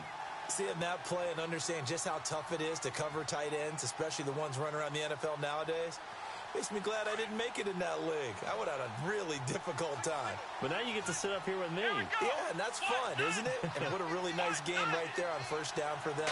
Brings up a nice second down for them. Back to throw. Floyd escaping the pressure right. And that is incomplete. A pretty rocky start in this game for the guy throwing the ball. Already has thrown 1 interception. Almost threw a second one right there. All he's doing right now is giving the defense a whole lot of confidence.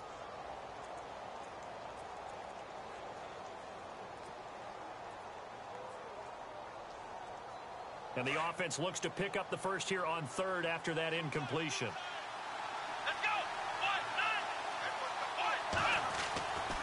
1, 9. Looking to throw. Floyd. James has it. And he's going to have the first down at about the 38. And 5 yards on the play there as the drive will continue. Many different ways to create space, but on that play, he did it with that big, wide body of his. Didn't get a whole lot of yardage on the play, but it did what it was supposed to. Pick up a first down.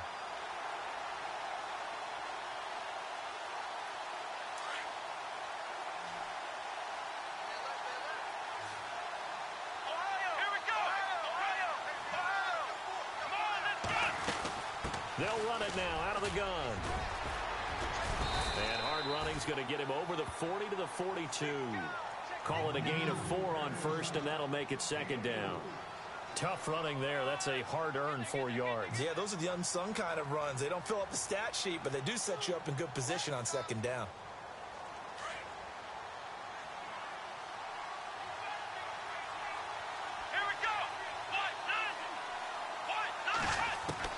To throw on second down. Floyd. And this will be incomplete. When you see passes knocked down by those guys I call the frustrated fullbacks, the linebackers, you know that in their zone coverage, they were able to drop, see the ball thrown, and react to it very quickly.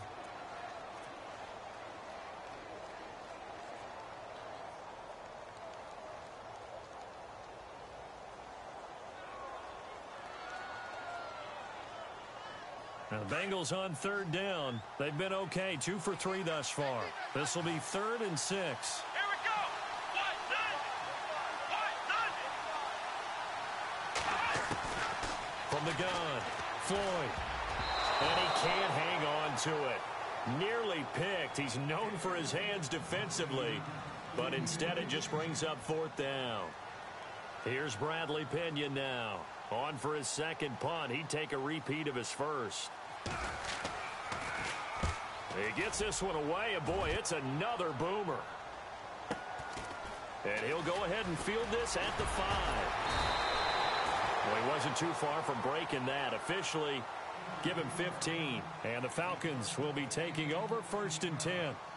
Now the Falcons offense gets ready to head back onto the field. And they had 3 points last time, but they didn't want 3 points because they were well within range of scoring a touchdown. We'll see if they can do better now. I'm with you on that one. Let's just go ahead and be frank about the whole thing. The only one happy about the 3-point. The kicker. Exactly. He put it through the post. That's going to help him at contract time. For that offense, they're thinking, let's get in the end zone this time. I don't know if that will help him at contract time. You could have kicked that one through. I don't know about that. Toe bash. I don't know about Toe that. Super toe. And he's going to lose a yard or two. Taken down behind the line. Sometimes I watch games and wonder why they use play fakes on certain passing situations because it's not going to fool anyone. I don't know if that was the case here, but the end result was the same. No one fooled. Quarterback was hit.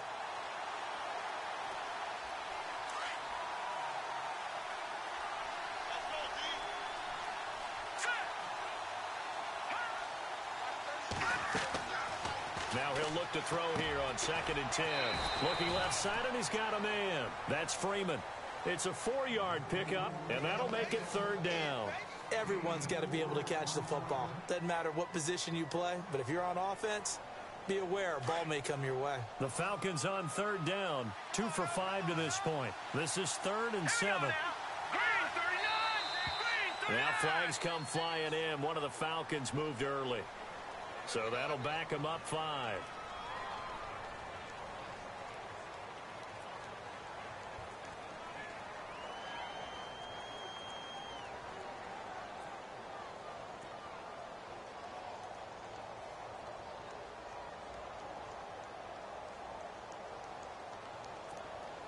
And on 3rd down, a nickel formation here defensively.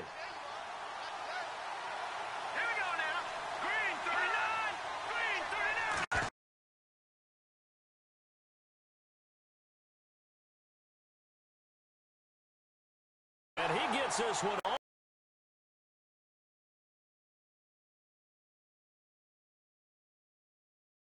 They'll use a first.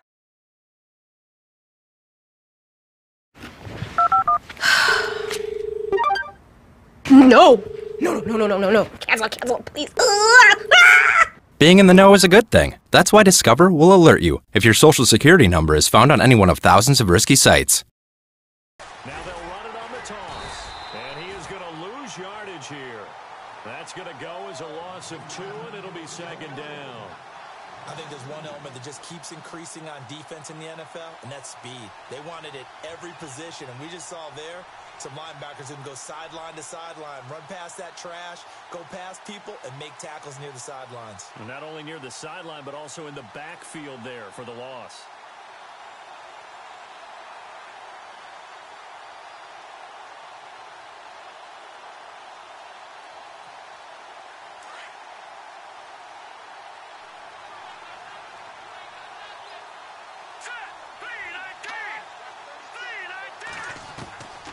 Now a shotgun snap as they'll look to throw.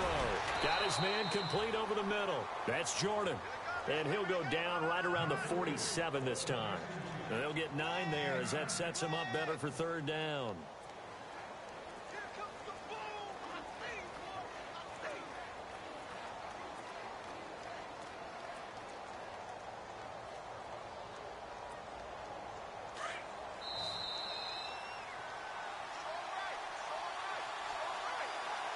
Two minutes to go here in the first half.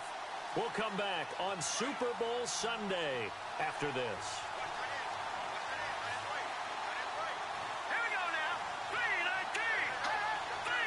Looks like the defense in press coverage here. He'll look to throw. And incomplete. The contact made the ball roam free and brings up 4th down. Well, they've had a pretty frustrating first half here offensively, and that just continued there with that incompletion. Yeah, definitely frustrating for them, but heartening for the other guys. Those stop troops, they're enjoying things right now because they've made it very difficult for them throughout the half. This is away and a very good kick angled for the sidelines. Out of bounds and close. The question, was it a touchback? No. They'll say it crossed out at the 2-yard line. The Bengals offense now, they head back onto the field. They're going to have to go at least 50, 60 yards here if they want to ensure that they don't have to punt the ball like they did last time. Yeah, so what you're saying is we're not playing to just get out of the shadow of your own goal line, right? You're playing to make sure the punter doesn't see the field again. So it's not picking up a couple of first downs. You want to pick up 5 or 6 first downs and make sure you move the ball into their territory. Credit him with a 1-yard gain there to make it 2nd and 9.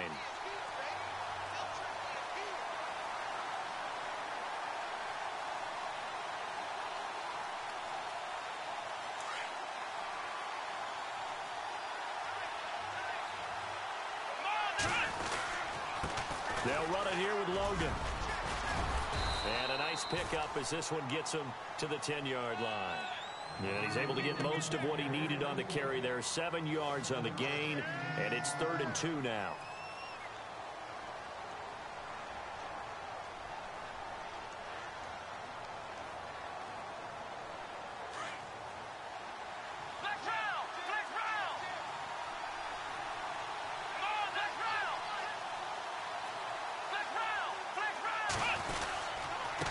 Now a handoff here to his running back. And he's going to lose yardage here back at the 8. And the Falcons going to use another timeout. So that means they're down to 1 remaining here as we head toward halftime.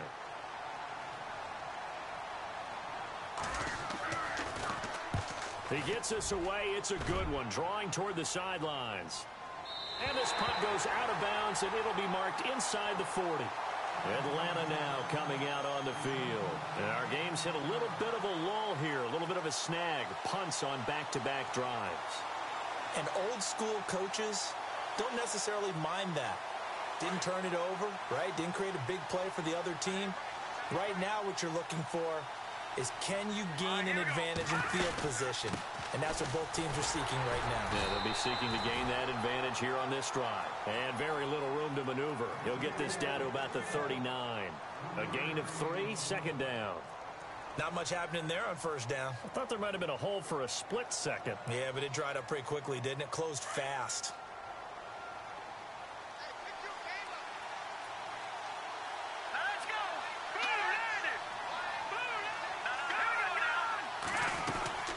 Again, they'll run with Freeman. And he's across the 40, 3 extra yards to the 43. And still about 3 yards shy of a first as the 4-yard pickup brings it to 3rd down.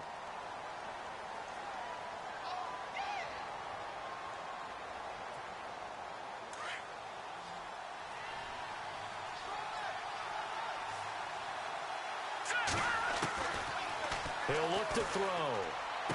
Able to fight through 1 tackle. Oh, a scrap for the football, and he's going to come down with it.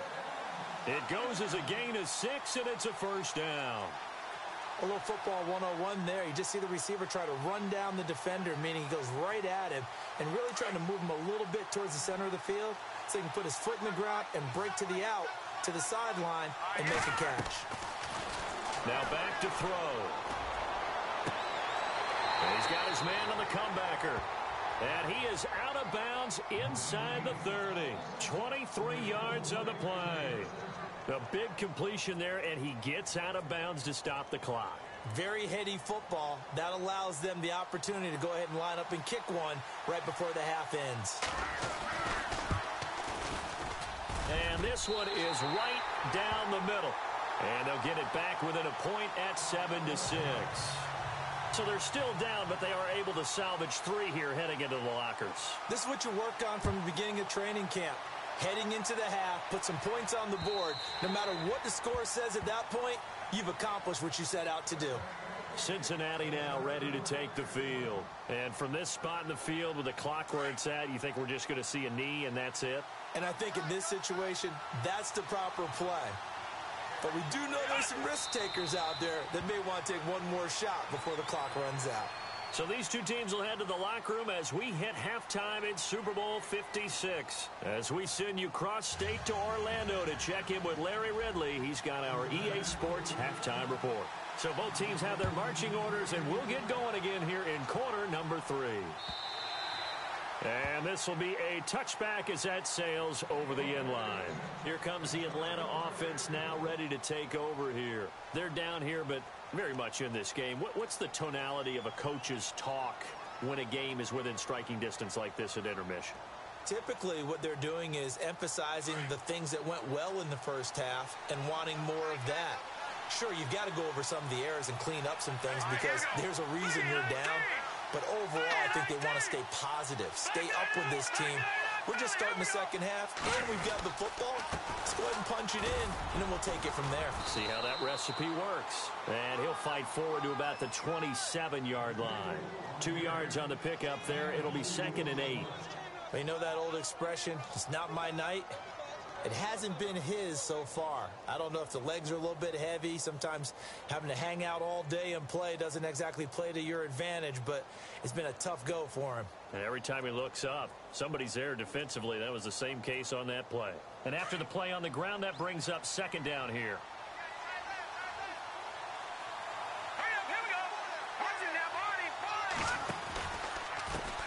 And now here's a carry heading left.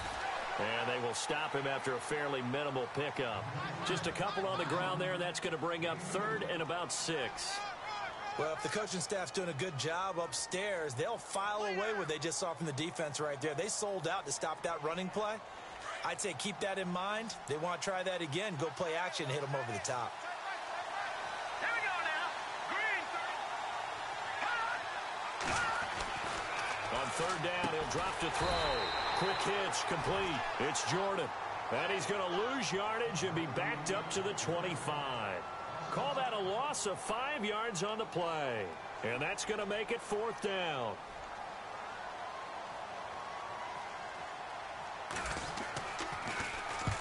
Averaging 50 yards a boot so far as this one's away. And no return possible here as they angle this one out of bounds. Now we take a glance at the offense as they work their way back out for their first possession of the second half. They were able to get the ball back here, didn't surrender any points. Now they'll look to add to that lead. Hey, how about the boost the defense gave them? Going right out on the field, shutting them down, not giving up any points, and turning the ball back over. They want to do their part now and show them a little respect and some gratitude by scoring some points. And to get a little more cushion. Firing quickly here, and that's complete. And he'll get it up near the 35, right at the 34 here. A gain of 6 there on 1st. When you see zone defense and you know you've got a drag route on as your primary call, you've got to be really careful as a passer about how far you let your guy go because he might wander into some tough coverage. 2nd down and 4. Let's go. Operating from the gun, Floyd. And incomplete there. A nice hit. Jars the ball free and brings up 3rd down. A pretty good coverage there, and both of these defenses, they've had good coverage throughout this one. No doubt about it. And in today's NFL, where we're used to a bit more scoring, this feels almost like a well-pitched game in baseball on both sides where the tension continues to build. Who's going to make the big play?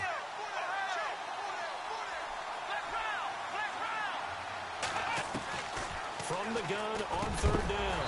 Floyd got a man. It's Ross, complete. And he's taken down at the 43, but not before picking up the 1st. It's a 9-yard gain, and it keeps the drive moving.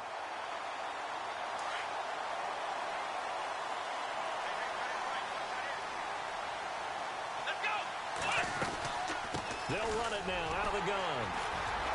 And he'll take this one across the 45 up to about the 46-yard line. 3 yards on the pickup there, and it'll be 2nd down.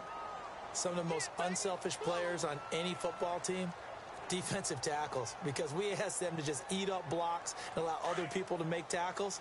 But when he can make a play himself, as we just saw there, that's a big day. Looking to throw on 2nd down. Floyd, he's going to flip that out to the flat. It's complete. A big hit. Knocked down sideways. They couldn't get anything going there out on the right side in the flat of the swing pass. And didn't we have a discussion with their staff about wanting to get the backs more involved in the passing game? Huge emphasis for this game, but obviously the defense had other plans and really made a nice play. Now the Bengals on third down. They've hit it 50%, 3 of 6 to this point. This will be 3rd and 6.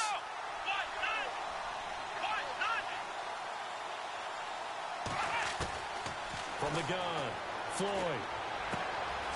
Quick hitter here, it's complete. And he's able to take it across midfield before going out of bounds.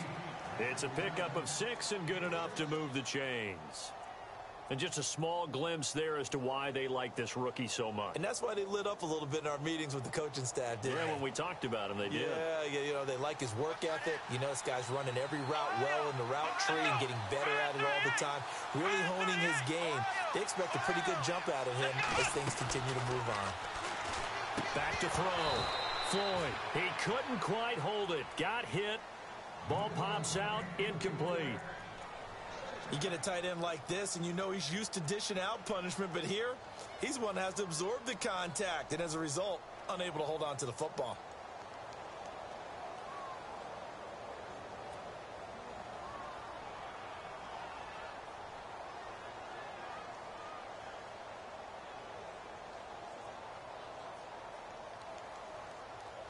So the incomplete pass brings up 2nd down.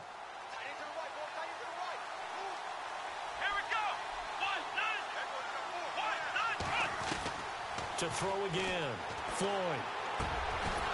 And the hit jarred it loose. It's incomplete.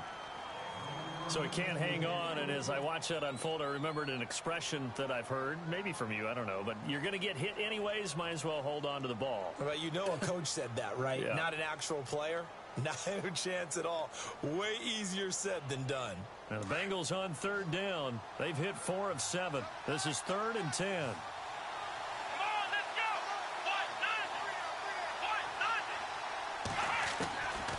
Operating from the gun, Floyd.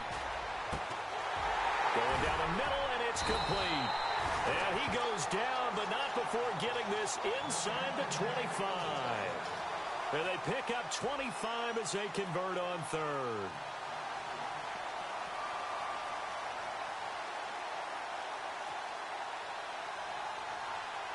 So after that big play, let's see if they can catch their defense maybe on their heels.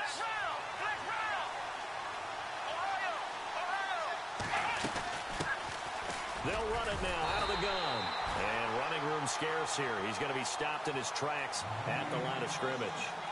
Call it no gain on the play, and it'll be 2nd down.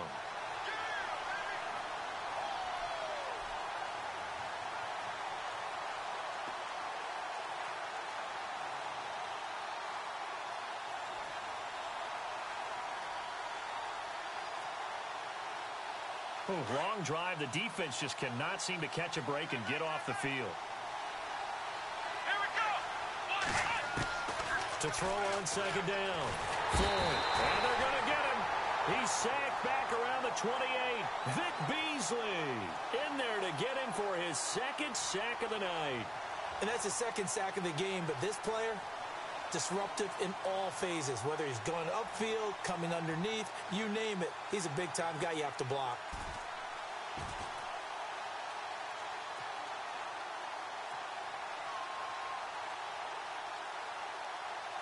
And on 3rd and 15, we see the dime look, 6 DBs on the field. Playing pass all the way. Looking to throw. Floyd. Oh, it's a screen pass. That's complete. And he'll be a couple yards shy of the red zone here at the 22-yard line. The screen good for 6, but it's not enough as it leads to a 4th down. For a second there, I thought that might break big. Screen pass. Looked like it was coming together. Looked like there was an opening. Still, ended up with a solid game. So it's only 3 points on this opening drive of the 3rd quarter. And even though that stretches out the lead, Charles, I think you'd have to consider this a win for the defense, no? Couldn't agree more, Brandon. That offense got themselves in prime position to really open up this ball game, but the drive stalled out. And yeah, 3 points is very easy to get back in today's NFL. So out come the Falcons now. These guys had to punt their last possession, and that's become too familiar of a refrain. Too many of these drives just wound up going nowhere. But you know how in baseball, when the pitcher gets a base hit and he's on base, they bring his jacket out to him to keep him warm? A lot of times the punter goes to the sideline, puts on sweatpants or a wrap over his leg to keep it warm. He might need a massage from the trainer right now from all the work he's getting.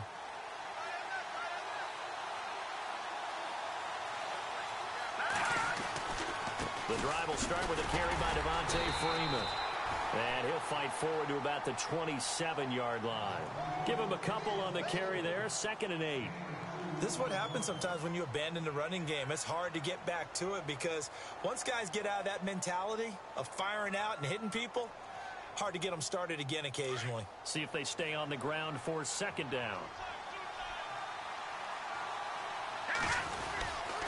And now a 10th carry for Freeman. And they're able to get this one across the 35. A nice pickup there, 10 yards, and it'll move the sticks. Absolutely love the run right there. This guy's known for his quickness, but also for his speed, and he's able to get to the 2nd level almost before you blink if you give him any type of blocking. Always talk about slot receivers, and they're usually known as quicker than fast. In this case, we've got a guy who's quick and fast, and he used it to great advantage.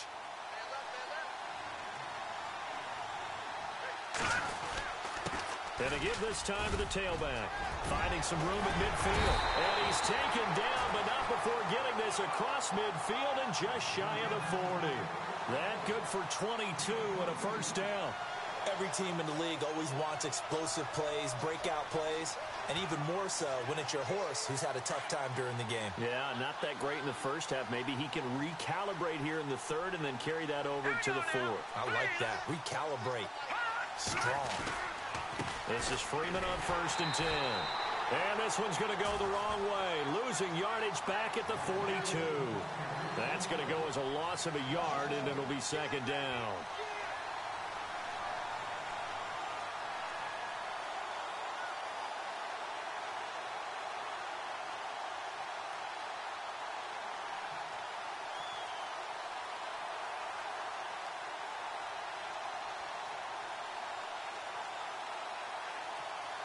A little bit of ground to make up for the offense as they face a 2nd and 11.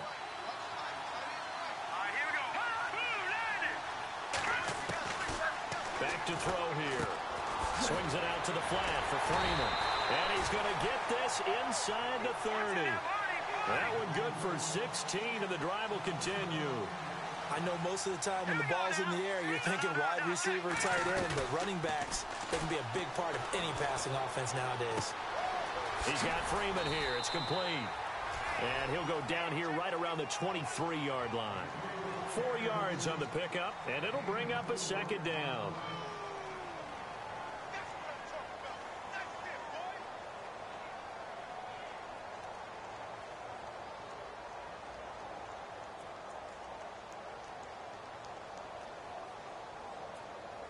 So they complete the pass, and now they face a 2nd down.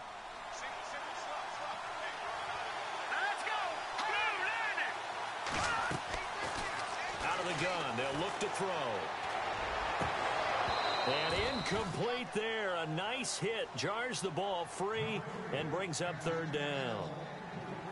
That would have been a great catch, but it's real difficult to hold on to it because it was contested all the way. Would have been a great play if he'd been able to haul that one in. The Falcons on 3rd down. Not quite 50%. 4 for 9. This will be 3rd and 6.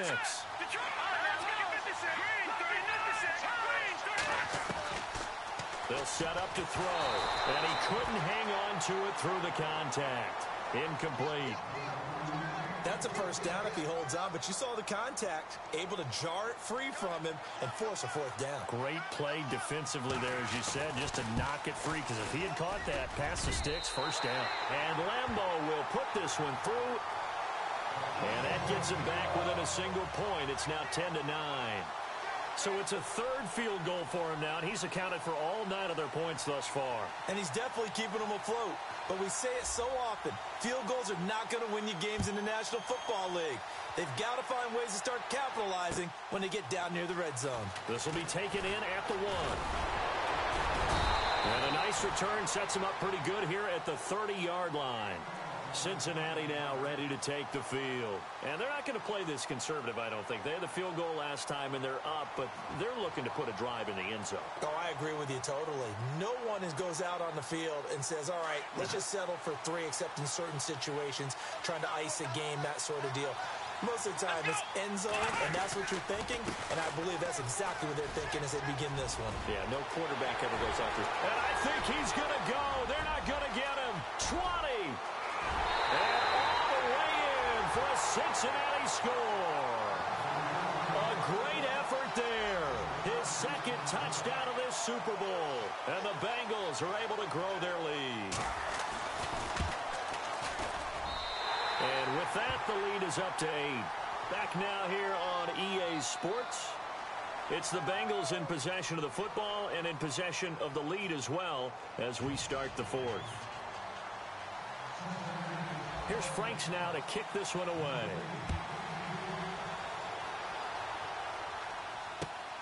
This will be taken in at the 1. They'll bring it back to just about the 25. Call it the 24-yard line. Atlanta now coming out on the field. And after the field goal last time, we'll see what they can get here. At least they got points out of the last drive, Charles. I never met an offensive coach that didn't want to drive to end with a kick. Most of them wanted to end with a PAT, right? In this case, a field goal, they'll take it. Way better than the alternative, which is a punt. Yeah, but you met fan bases that wanted that, that weren't happy with that field goal. I haven't met a fan base yet that wants to drive to end with a kick, other than the extra point. That's it. They'll run with Freeman here to begin the drive. And he is swallowed up right at the line of scrimmage. No gain on the play there, second down. And he got off the end there very quickly to make that play. Yeah, it was almost like the bullet train, wasn't it? I mean, just zoom. Quick, quick, quick. And what a terrific play, holding them to no gain.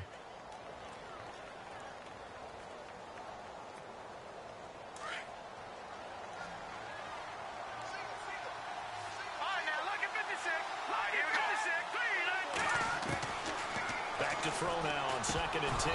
Oh, he dropped it. They were looking for him in the middle third. He couldn't catch it. Now 3rd down. He is just not at his focus in this game. It's not 1 drop. It's not 2. That's 3 for this contest. Yeah, uncharacteristic for any NFL receiver, and he's no exception. The Falcons on 3rd down. They're right at about the league average, 40%, 4 for 10. This is 3rd and 10. And he goes in motion here in the backfield. They'll look to throw here. Flush to his right. Over the middle, complete. That's Jordan.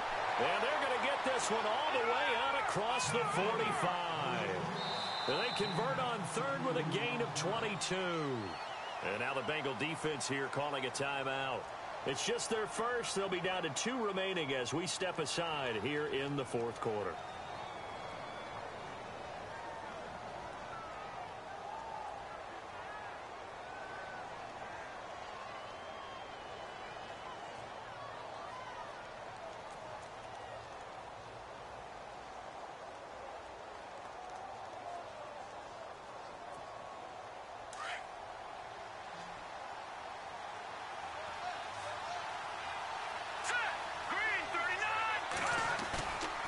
Here's a play fake as they set up to throw.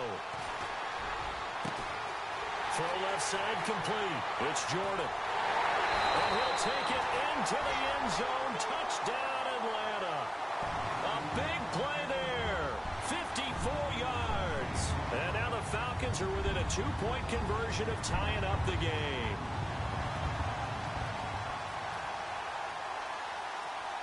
Here we go now as we get set for a big 2-point conversion.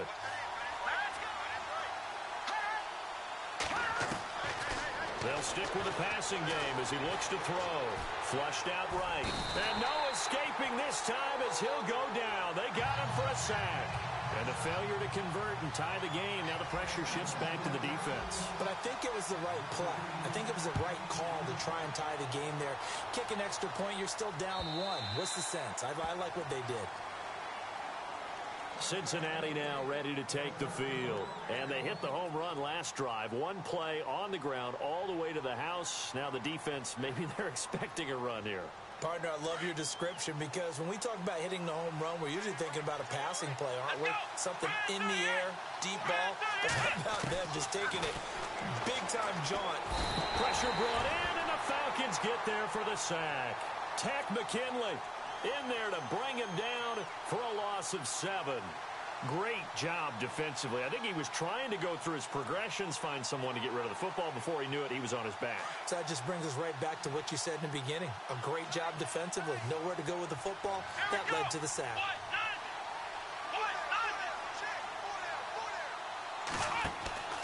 Looking to throw on second down. Floyd over the middle. That's caught by Ross. And look out, a big hit to the shoulder pads took him right off his feet. 4 yards on the completion, and it sets up a third down.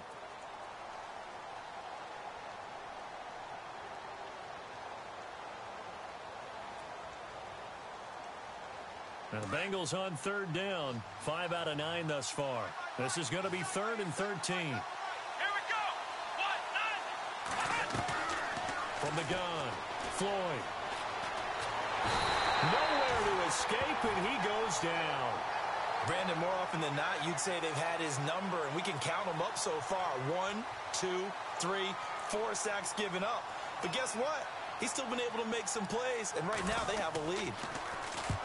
The punt team on now as Pinion sends this one away. And this one will not be returnable as it sails out of bounds. Atlanta now coming out on the field.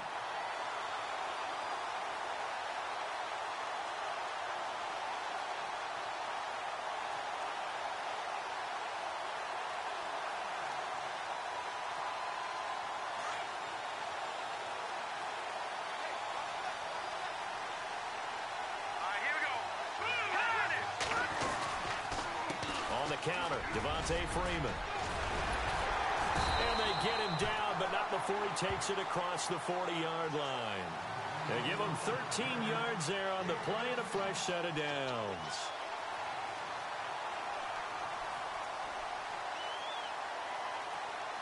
So the offense has it 1st and 10.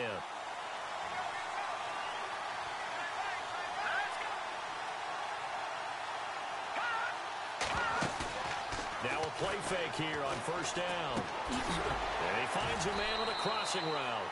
And he'll be brought down at the 48-yard line. 10 yards on the pickup there, and it'll be 2nd down. Tell you what, he's been able to put the ball in some tight spots all game long. That throw, no different. Yeah, a lot of people would call it a gutsy type of a throw. I think he looks at it as, I can do it, so it's not that big of a deal to me, and I'm going to keep firing.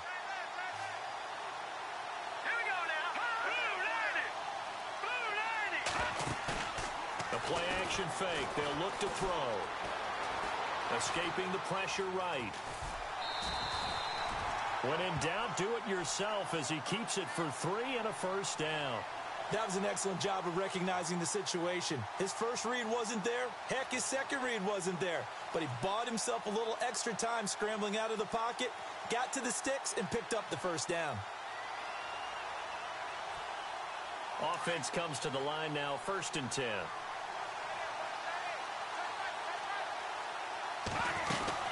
They'll run it now out of the gun. And an alley to run. And he gets this inside the 35-yard line. 12 yards there as they move the chains. Now that was an excellent run. And when you see that happen, that's when you're seeing guys doing their job and then some people doing a little bit more. Offensive linemen and tight ends, they're expected to block.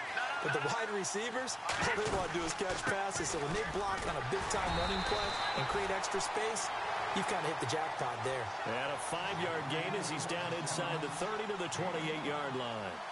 Partner, I think from our experience together, we have learned that most offensive coordinators are going to tell you, if I'm going to run the football on 1st down, I've got to get at least 4 yards. They got 5 here. They've got to feel pretty good about that one.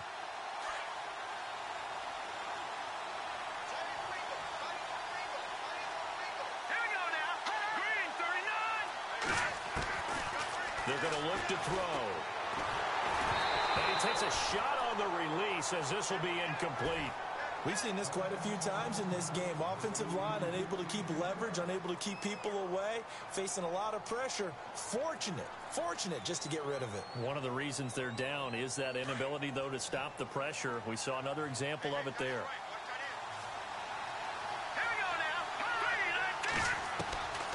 They'll look to throw. Going right side here, and that's complete. And he'll go down here right around the 23-yard line. Just a 5-yard pickup, and it leads to 4th down. So much about offense is what you call hidden yardage. You know, you throw the ball to someone, they catch it, and then they can make a big play. You know, they create a play, run after catch. They did a really nice job here of limiting that and keeping them from a first down. Yeah, stopped him in his tracks. So the drive here ends with a field goal, and that does give them the lead, but this one is still a long ways from over. And you love to be able to look up at the scoreboard and see that you're out in front, but then you take one look across the field and see that offense is raring to come back out, and you think, I don't know that field goals are going to be enough to get us home. Now the Cincinnati offense ready to see what they can do here. And a tight game after punting last time. See if they can get something going on this drive. As they head to the field now, with the game this close, you've got to feel there's a sense of urgency for them going on offense right now. But they have to do it without letting panic creep in and affect their play. On the carry, it's Logan. And maybe a measure of revenge there. He's had his way in this one, but this time they get him behind the line. He'll wind up losing a yard on the play, and it'll be 2nd and 11.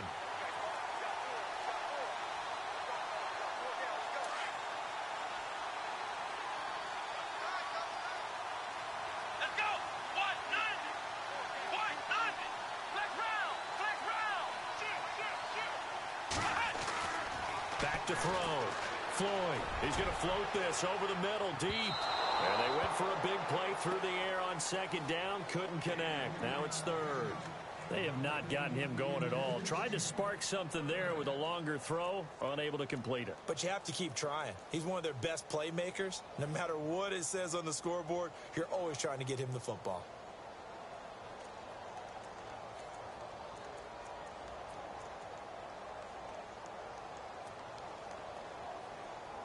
Possibly a turning point. Big play coming.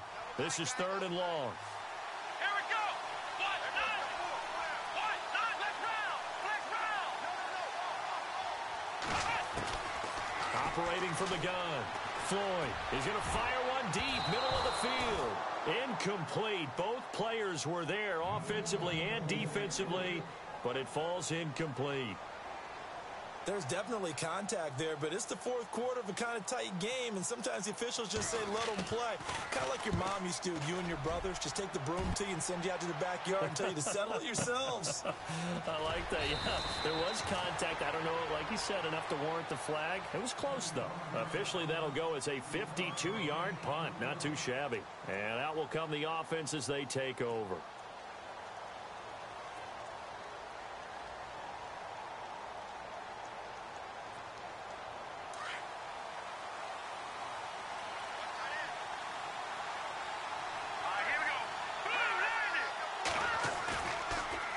Play fake. He'll look to throw. Going to throw right side here. Complete.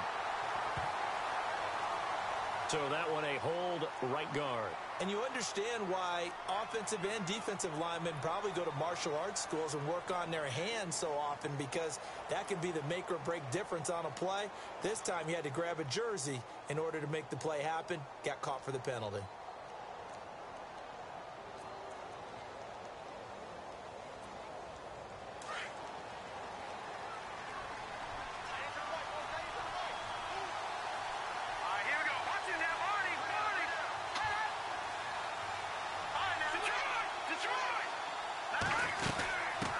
Some clock with Freeman. And a nice gain there as he'll be taken down just shy of the 20. 4 yards on the pickup. It'll be 2nd down. A tight game like this, such a tough spot for the offense to be in. Even though they have the lead, Charles, back up so close to their goal line, they got to protect the football. And that's when you have to take care of your team with play calling as well. Not a lot of misdirection, not a lot of counters, not a lot of plays where you have extra ball handling. Get it right to the hands of your running back. Tell him to take care of the ball and try and move forward. He's going to air one out. And look at this. They get the turnover they needed. It's intercepted. Picked off by Von Bell. And it's a terrific return here as he's going to have them set up with a 1st and goal right at about the 6-yard line. And that pick just sets them up beautifully right down near the goal line. I remember being in a defensive meeting back when I was in college, and our defensive coordinator says, we're going to call this Be Who You Are defense. D linemen, you play the run. Linebackers, be aware of anything. And secondary, you play the pass. That way, you're all set, ready for whatever they put out there. And now a timeout defensively by the Falcons. It's just their first. They'll be down to 2 remaining as we step aside here in the 4th quarter. And leading here late, so a chance for the defense to really close out this game if they can halt the offense. And he'll give it here to his running back. And he'll take this into the end zone. Now, hold on here. We do have a flag down. So let's see what this is about.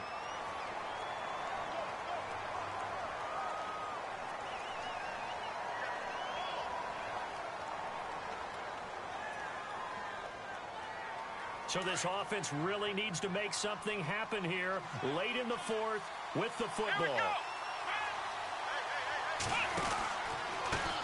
They run with Logan. It'll be a gain of 11, and that's going to bring up an interesting 3rd and goal. When you look at the geography we're staring at, this part of the field, don't you always think of big backs carrying the football, bruisers trying to pound it in? Instead, look at a little more of a scat back type, and he's trying to make it happen. Yeah, they went with the elusive, slippery guy. Couldn't get in there, though. This is 3rd and 2. Maybe the biggest play in this football game. Looking to throw. Floyd. And he's got it. Touchdown, Bengals. And all about timing there on that short slant, Charles. Exactly right. That was timed up so well. The route, the throw, touchdown.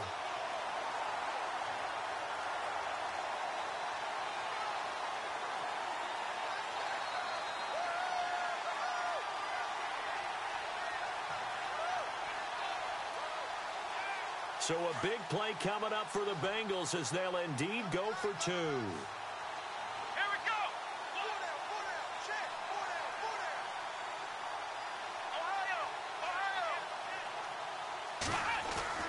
Back to throw. Floyd. And he's got it. So the 2-point conversion is good, and they add on to their 4th quarter lead. Here's Franks now to kick this one away.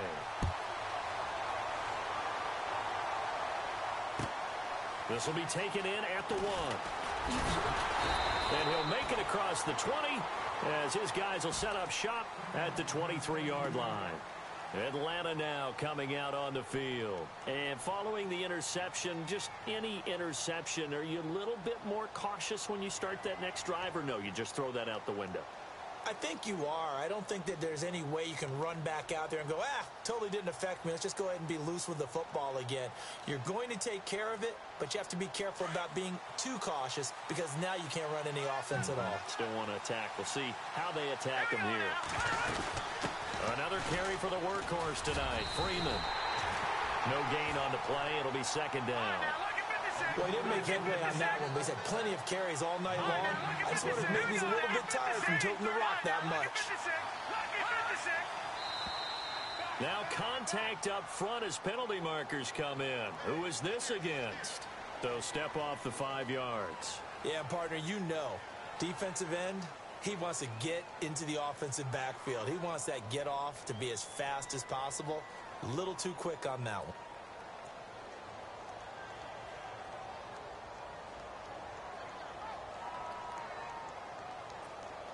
Fourth quarter, 2-minute warning about to hit, and it looks like they're going to get one more play in. Be interesting to see what they try and do on this play. Do they try and take a shot, or do they just try and get to the 2-minute warning? And Jones has it over the middle. And down he goes, but he takes it up to the 40. Time for a break. We're back to perhaps crown a champion after this.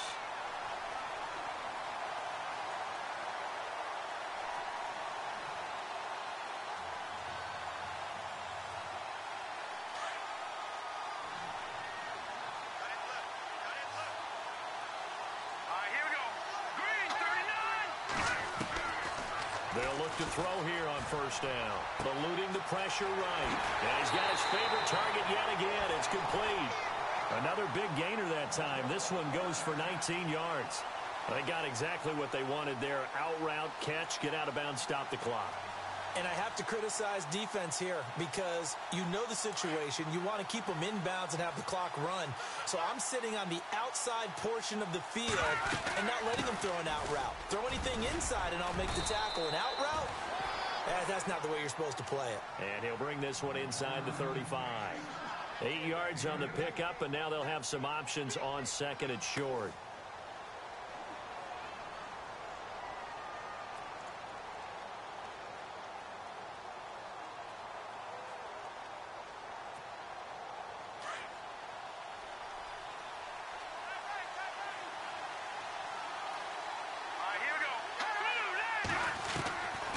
To throw. Being chased out left. Got his man complete over the middle. That's Jordan. And he gets this one all the way down inside the 15, just shy of the 10. 23 yards on the play.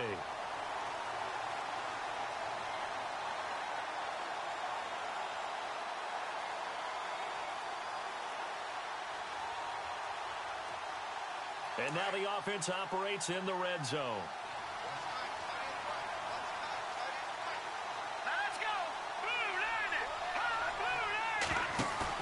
He's back to throw. Rolling to his right. Caught on the right side by Jones. They get 10 more there, and I believe that'll be enough for another first down at will. This defense needs a big play in the worst way because so far, they're not putting up much of a fight. If they don't get a stop here soon, this game could be over for them. Shift together here from the deep. And yes, he's into the end zone. So they get the late score they needed. And now the extra point can tie this thing up in the final minute.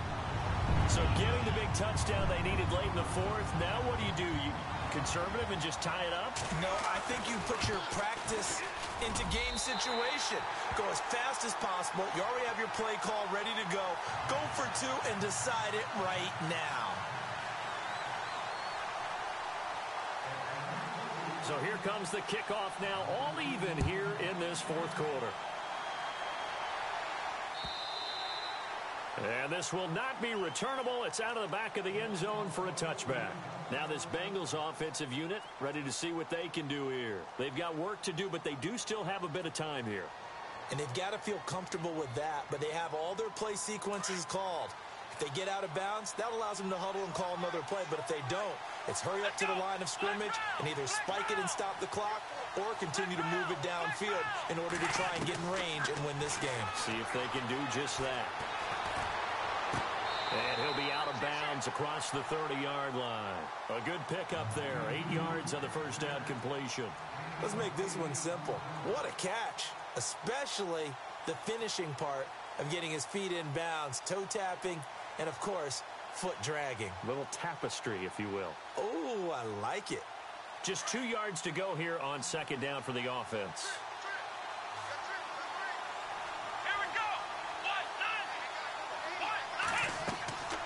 Looking to throw. Floyd. Now they go screen. It's complete.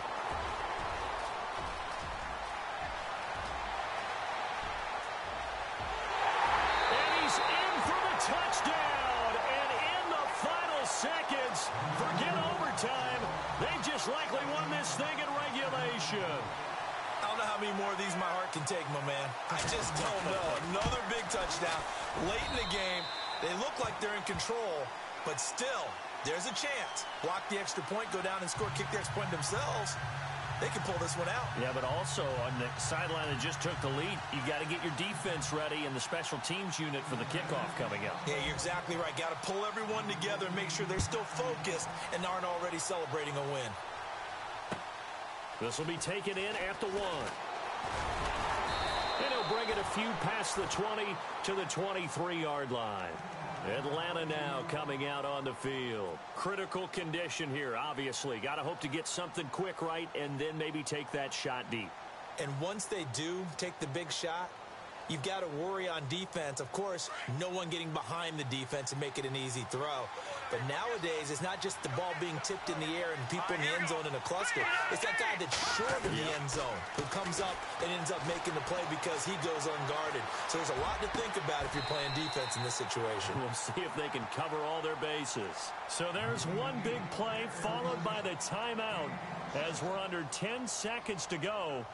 And now how do you play it offensively? We'll find out.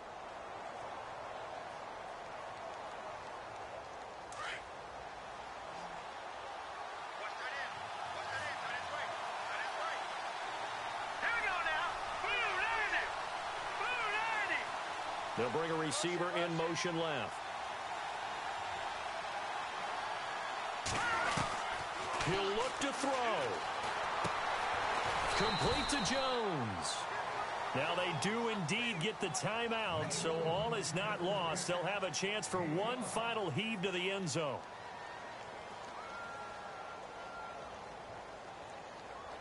Completed pass play. Now let's see if they go back to the air or to the ground.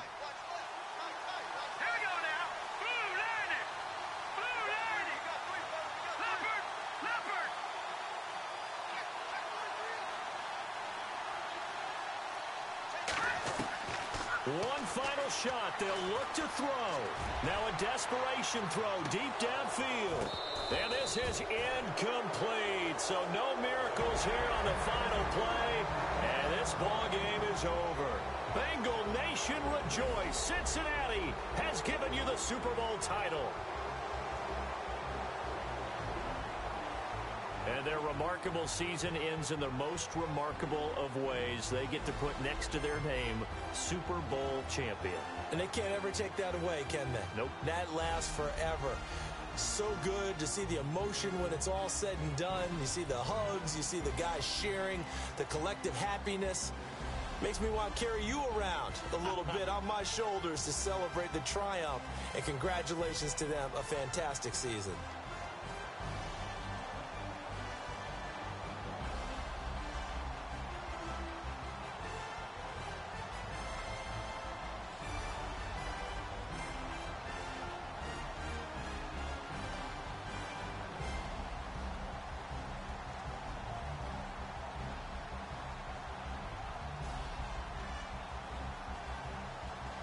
And they are the Super Bowl champs. The Lombardi Trophy is theirs, and so are bragging rights for an entire season. And what a season it has been. Feels like we have been there every step of the way.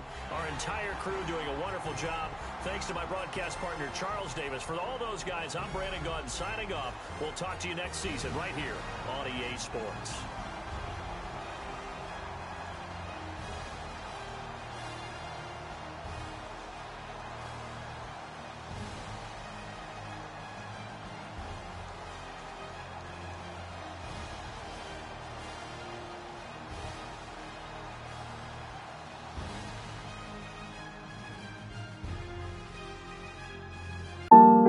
Luxury Beats.